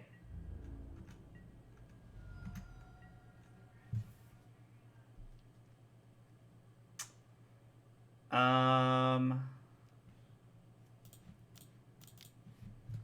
we're gonna run out Heliod.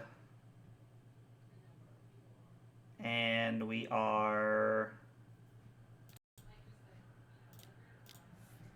gonna equip there and say go. Solitude was pretty sweet. I could be wrong, but I still don't think they have a way out of this.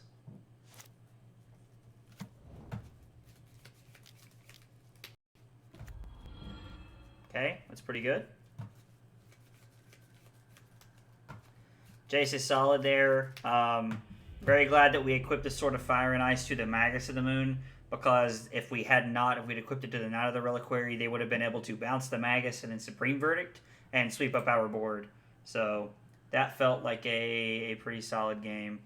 They can fetch more aggressively for basics, so we'll probably only get away with the Magus of the Moon once, but it is still good. It's still a good idea to have it in to help punish them. They're playing blue-white, so Knight of Autumn does not seem great. Endurance. It's a flash 3/4. I don't know if it's worth it. I don't think Shadow Spear is worth it in this matchup. Pithy Needle seems pretty good to help name things. Like to just help name like Teferi. Prismatic Ending does not seem necessary. I don't think we really want the combo here, so we can cut on Heliod's. I guess we could bring in Endurance and leave in the combo as a way to guarantee that if we get infinite life, we can outlast our opponents with Endurance. But that feels a little aggressive, so let's just try it this way on the draw and see what happens.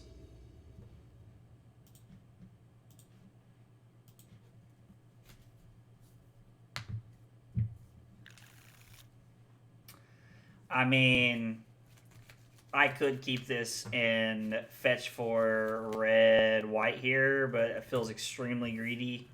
It's 24 lands in the deck, so it's not crazy. We are on the draw, but I think it's too much of a risk. Man, and this is worse than our last one here, so we're gonna have to mulligan this. All right, well.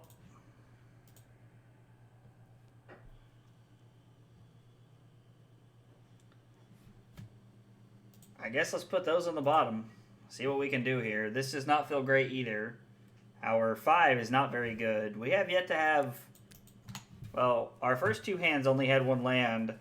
And then this hand has 2, but it's a mountain and a ghost quarter, so I don't think that the lands could be... Like, the lands probably could not be more awkward. I mean, I guess it could be Urza Saga Ghost Quarter, technically, but... Well, Collective Company is what we put on the bottom, so we did not want to see that. Alright, we'll run out our Ragavan here.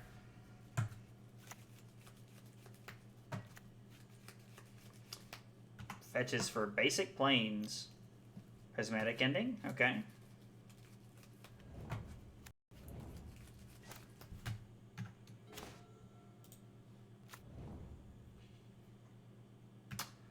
We will say go.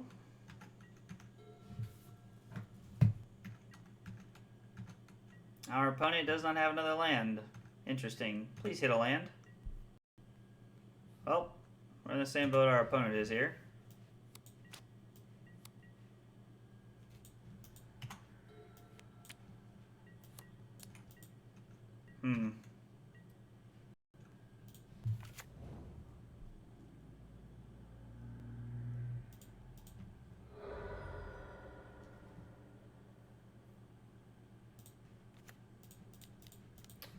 Let's run out Magus to the Moon, see what happens here. He's probably got a counter spell. I imagine he kept 2 lands here, so he's got to have something here, I imagine. Waiting in the wings. Yep. If we hit a green source next turn, we can actually play Magus of the Moon and hold up Veil of Summer. Huh.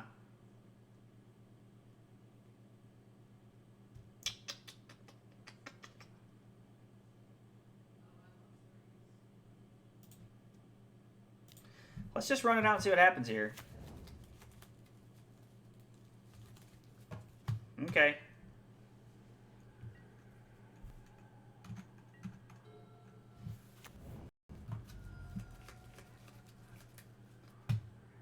So this definitely feels like Archmage's Charm here. The one thing I'm worried about is Force of Negation.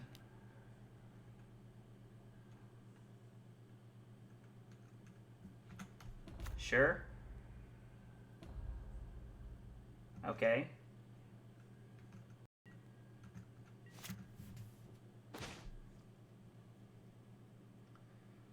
So, all right. I mean,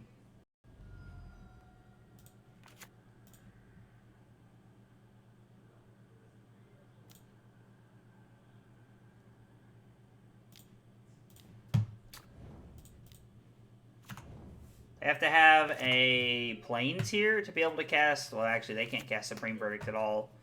So, never mind.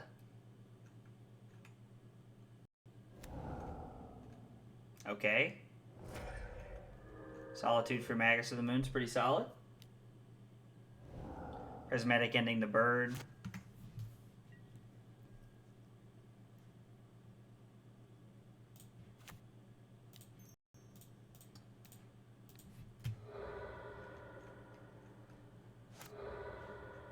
Yep, we're gonna do this. Get a forest.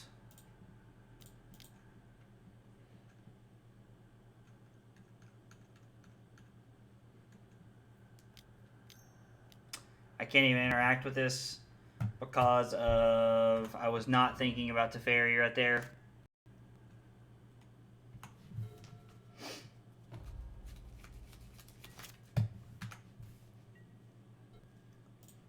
Well, we gotta cast this now.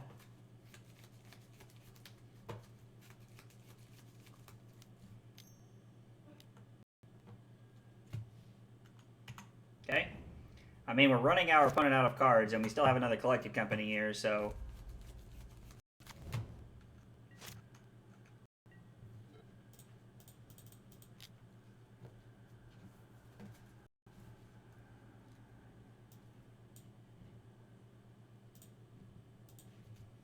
Okay, I mean, that's something. We'll put these on the bottom. Yep. Search for Sword of Fire and Ice. Okay. Yep. Search for Batterskull. Actually doesn't seem bad. We put 2 threats into play, and we put 2 more good cards into our hand, so...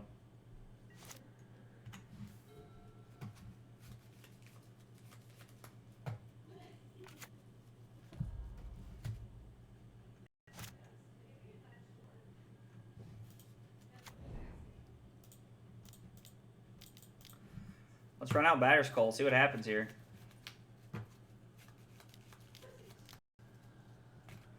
Alright, well that's 3 Archmage's Charms, so... Would love to be able to... 3 of a kind? Yeah, for sure. Buy Kahira, put Kahira into your hand.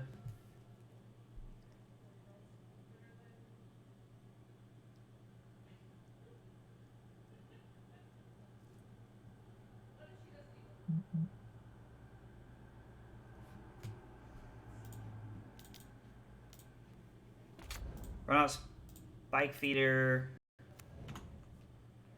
Play Ragavan. And say go. I mean, we're running, like at this point, we're just running out our threats and just seeing what we can make happen here. Bounce Spike Feeder, okay. Okay.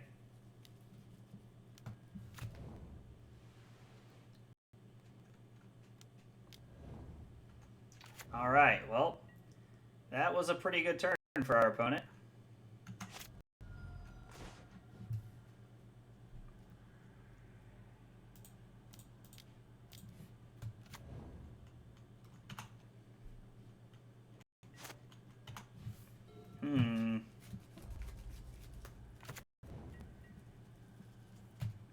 Our opponent's just infinitely getting in for 3 here. They just have it all. Yeah, they've actually had quite a good hand this game.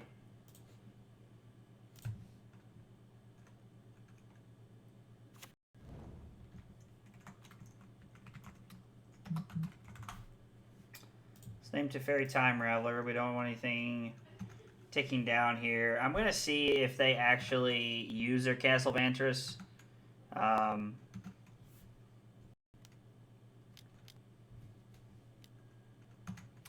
are going to scry too. We'll see how they scry and then we'll blow it up.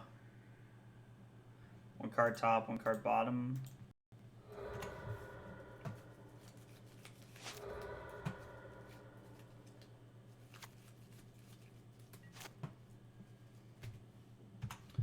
We'll say go. Veil of Summer was basically rendered useless here. Feels like we're just going to kind of get the beats here by Kahira. Well, nope, we're not going to search. We are going to equip this. Flash into Solitude here. That more than likely asks for a concession here, but like that's more than likely the game here, but we'll take another draw step and see what happens.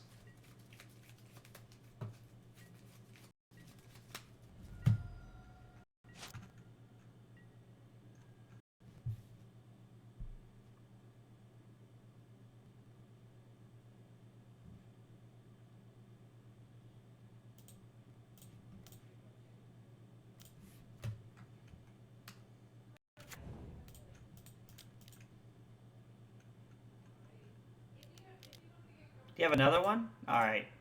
That was pretty good. Our opponent had a really good hand that game. Like the Spreading Seas came in a good time. They had Solitude at good times. That was a pretty solid hand from our opponent. I still don't think the prismatic endings are really worth it in this spot. I still think Veil of Summer is really good. I honestly it sounds kind of cliche, but I think we just need to draw better in that spot. They had absolutely everything for you at every time. Yeah, I mean, our opponent had a really good hand, but there's not much you can do about that, unfortunately. Like, if your opponent has a good hand, like, that's just kind of magic sometimes. I'm trying to think here about that last game. Like, I like having the one ending just in case.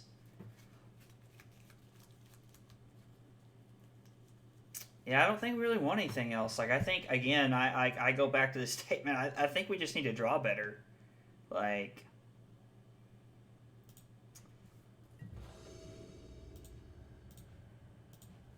let's run it back and see what happens here.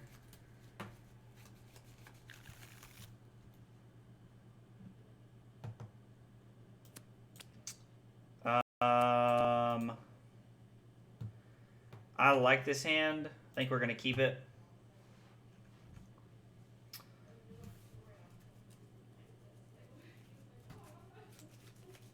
Our opponent doesn't really apply a lot of pressure here, so I'm going to fetch and shock the first couple of turns of the game here. We're going to get a Stomping Ground, and we're going to name Teferi Time Raveler.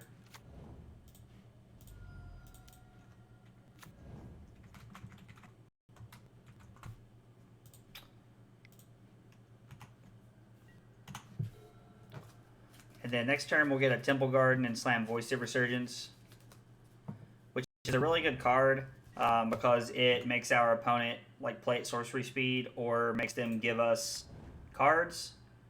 You know what? I actually lied. I'm going to fetch for a basic plains here. Especially drawing into the basic forest, it made me think about that and how that's a better play. It's basic island, voice resolves.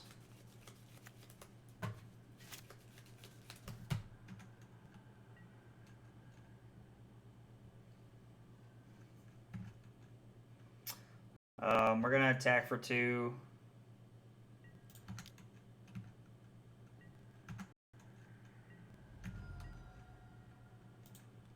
And we're gonna run out Urza Saga.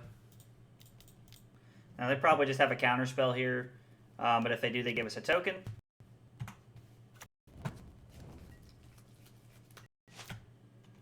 But there is no way for them to... I mean, I guess they can take our token.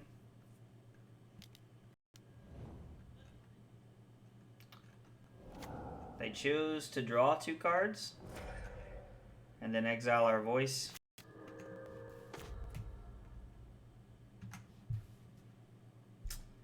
I'm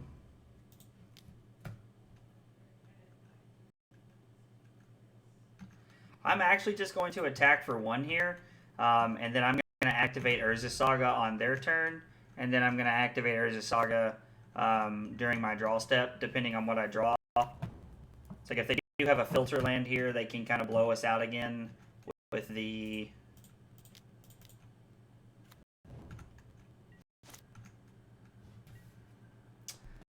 Naya the Reliquary is pretty good. But I think I'd still rather be on the beatdown plan here. With the construct tokens. Because the construct tokens are actually getting pumped up by each other, and they're pumping up the elemental token, which I'm a pretty big fan of here. And I took everything out. Damn, did I really? The needle's already in play? Yeah, okay. Let's see.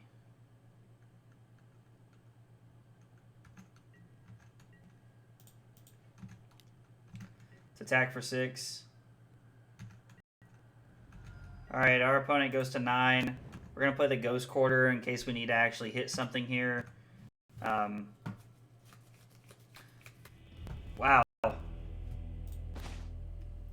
Our opponent showed us their hand, but I didn't see it. I think they had a bunch of lands in their hand. I think is what it looked like. I was kind of afraid of them having land Solitude there, if I'm being honest. So, all right. Well, this is for the 3-2 right here. Hey, we actually get to be on the play for 1 game. That's cool. We haven't got to be on the play all league. This hand's solid. You love to see it. We're going to get a Temple Garden here and play Birds of Paradise.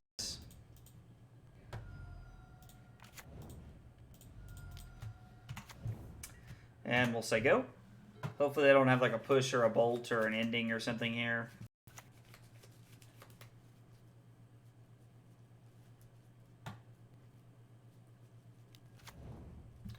Ignoble Hierarch, okay.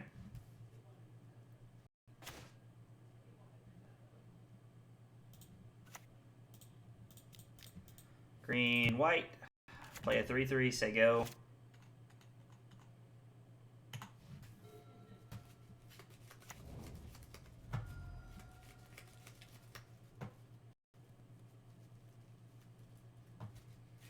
So, how does this deck deal with Prismatic Ending and Fury? Hadn't really thought about that. This deck probably does not deal with Fury, is probably the answer to your question. Yeah, I don't know. Like I'm looking at it now, and honestly, bro, I don't really have an answer to that question. So sorry.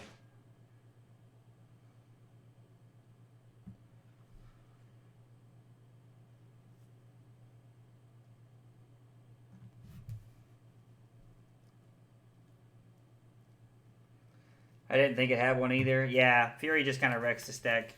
I guess you just kind of have to hope that Knight is big enough to play around Fury. Alright, so...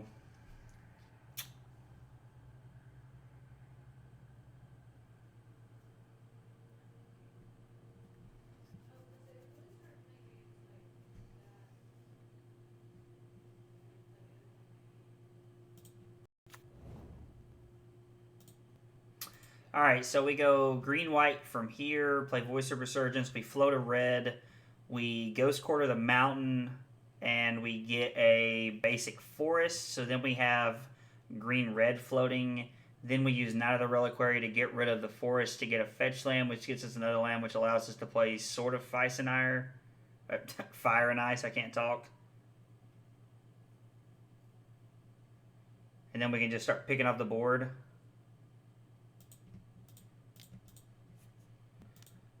Nope. Might be a better way to do that. Might be a little more complicated than it needs to be. Float a red.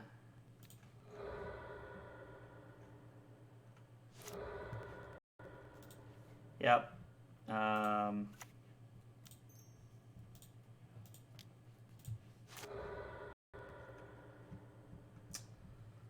Let's see here. Our life total is actually relevant in this matchup. So let's see.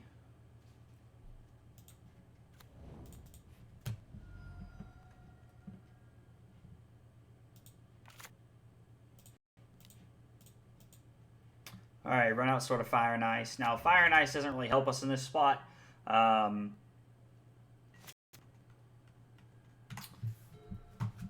Because they're probably not playing anything blue or red.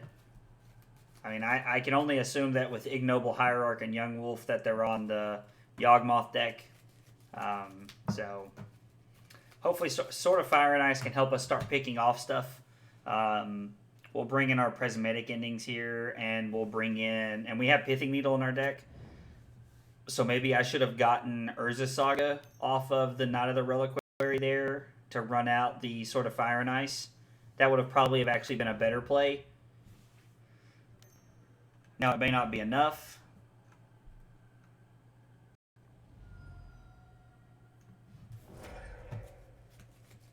Now, I know they have 2 Undying creatures, but I think without a way to gain life, I think they actually have to have...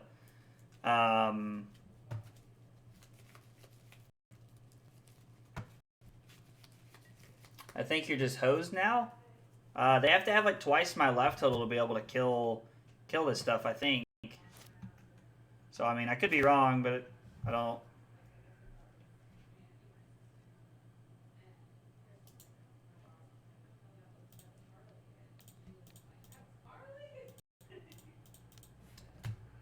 Let's equip this. Let's just attack for 11. Like, I don't know how we win this game other than just sending in with the clowns here.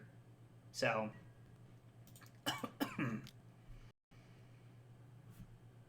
Oh, wait. That thing has protection from humans, doesn't it? And that's Knight of the Reliquary is a human.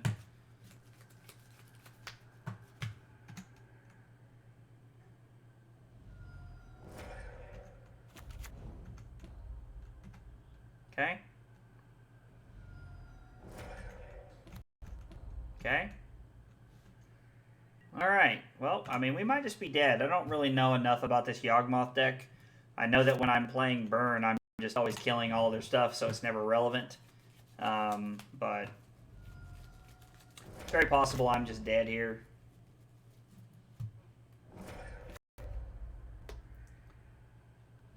I know that they have to have a way to gain life to be able to do the combo here.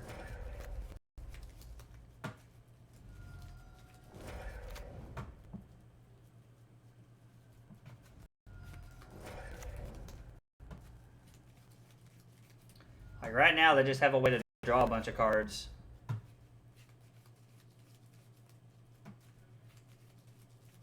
Heliod Infinite Life combo seems pretty good in this matchup, I think.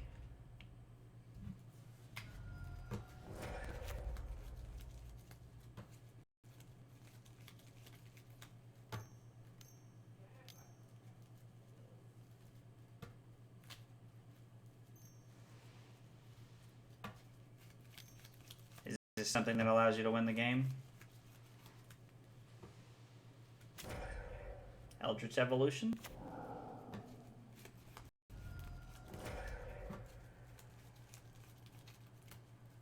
So now they get to stay at 6 and we're losing a life every time they do it? Okay.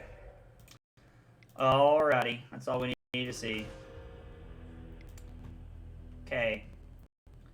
So, Prismatic Ending.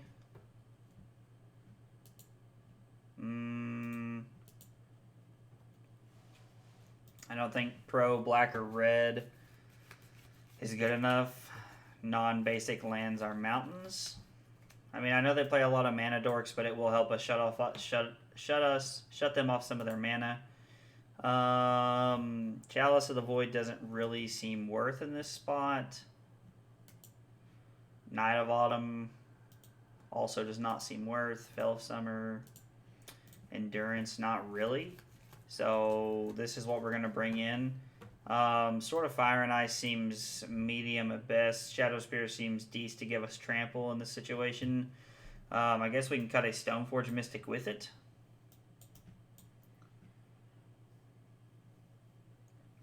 I mean, I guess any way to gain life is pretty solid, so maybe Knight of Autumn's worth it. Maybe they have Artifact or Enchantment Hate.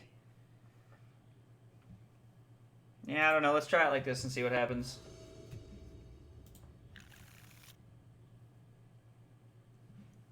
Sure. What the heck? His hand seems pretty good. I always feel like I have one land too many in my hand, but I'm also playing 24 lands and 4 Birds of Paradise, so I mean, that's just a possible like side effect of that.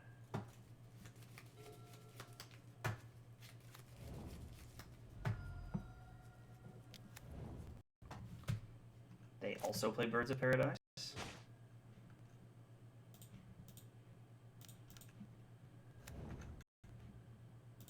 Yep. Ah, that's not what I meant to do. Shoot. But since I did it, we'll play it. In my head, I was like, okay, there's only one thing I can search for here. But I was definitely wrong.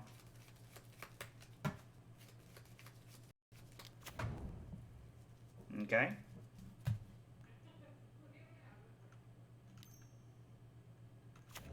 Okay.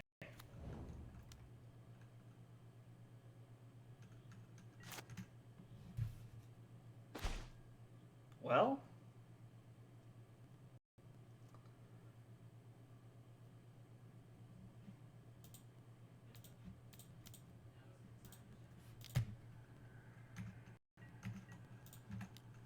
Let's just start gaining some life, I guess.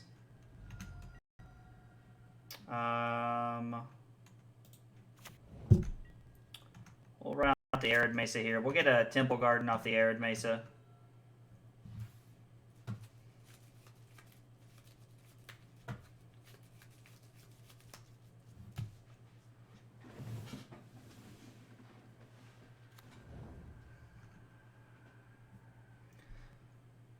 Our opponent only has 3 cards in hand, so, I mean, they only have 1 Undying creature, and they haven't played a Yawgmoth yet, so, I mean, like, not to say we couldn't die in the next couple turns, but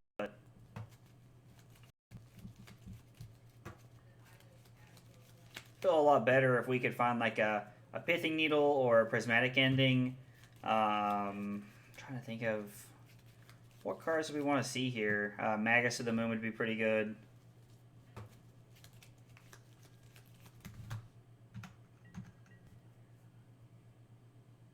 You gonna serve up 2 with the old Yawgmoth there, big guy? I'm not gonna fetch basic planes, even in case we do draw Magus of the Moon, because we have a Arid Mesa, another Arid Mesa in our hand, so we can actually just fetch for a basic planes.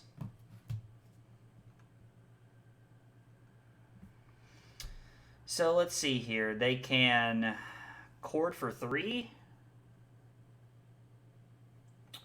Trying to think of what they could put into play for 3 mana that's just gonna like be a blowout.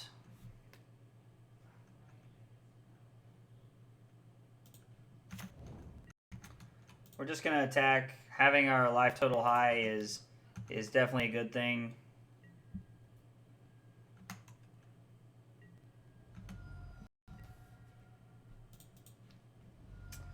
I'm going to go ahead and cast Collected Company here. We are going to get a basic planes.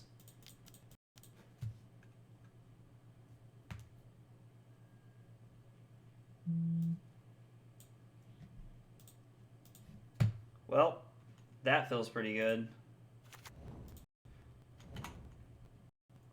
I'm glad we searched for the basic planes there. Now, they don't have... They only have two sources of green or black mana on the field right now, so that feels pretty good. Now they can still Court of Calling because all of their creatures produce green for the Convoke cost, so they can still Chord for 3 if they want to here. And next turn they can actually Chord for 4.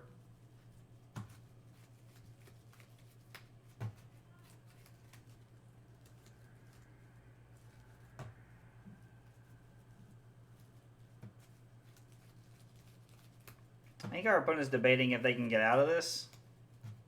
I mean, I would say, like, well, Rex Age, no, but it's only against Blood Moon. So I don't play Magus of the Moon very often, so I'm trying to think of what gets them around Magus of the Moon. They are going to cord for 3. Is it Geralf's or Geralf's Messenger, whatever it's called? Oh, okay. You may sacrifice a creature. When you do, destroy target creature or planeswalker. So they can kill my Magus of the Moon here if they wish. Drawing Heliod would be dope because that would just give us like a bajillion life. So that'd be pretty cool.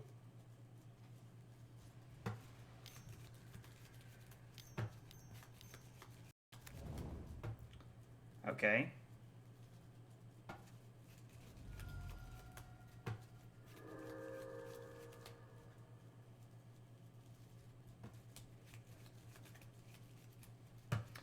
All right, now let's get a prismatic ending off the top, because if we do, we can actually just exile the Yawgmoth.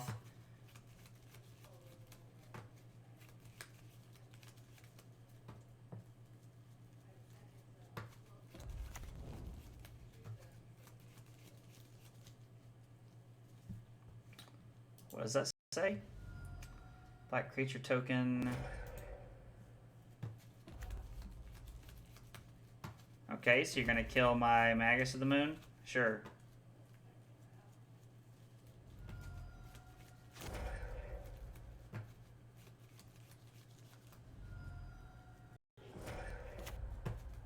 Okay.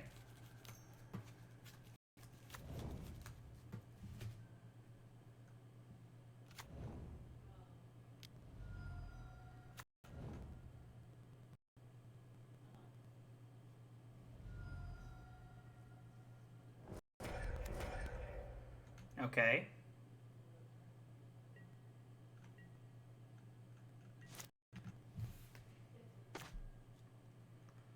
Well, that's not nearly as good.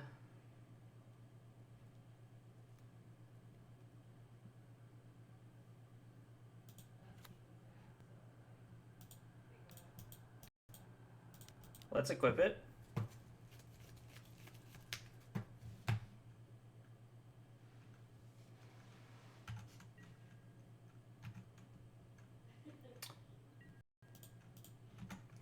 So I'm not even going to deal with the Grist here.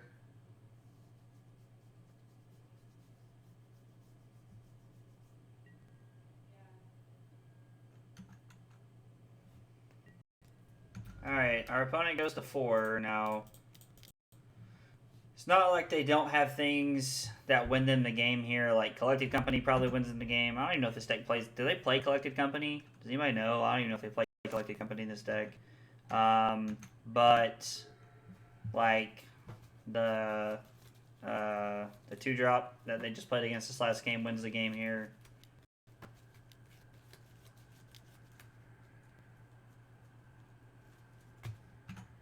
Well, we had quite a few hate cards here and just never really got to them.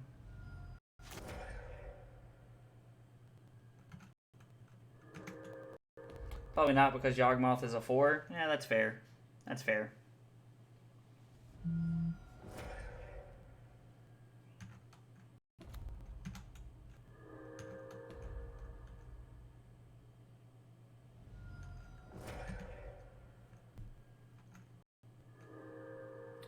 I am just going to go ahead and hit 6 here.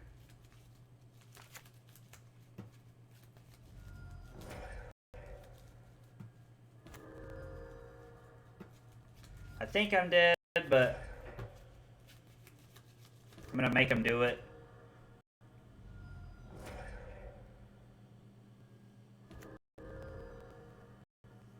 Yeah, Zulaport's just going to kill me because they're just going to do this over and over again. Yeah.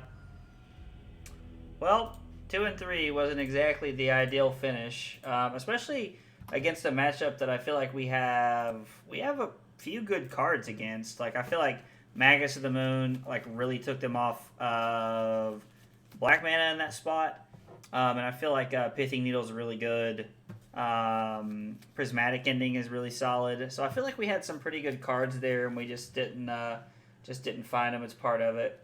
There's no way you're going to make them burn 15 minutes. No, I wouldn't do that to my opponent. That's a little cruel and unusual. All right, well, this was Naya Company with Bryke's strict setting or strict limitations for what we should be playing. I think you could tweak this list and actually make it pretty playable. If I'm being honest, like it was pretty good. I feel like it needs a little you'd have to turn it a little bit, like twist a few cards, but it was cool. I'm gonna take about a 5-minute break here, and when I do, I'm gonna come back. I'm gonna be playing Naya Hollowvine, and that is my buddy Kyle's list. So if you like that, hang out. I'll be right back.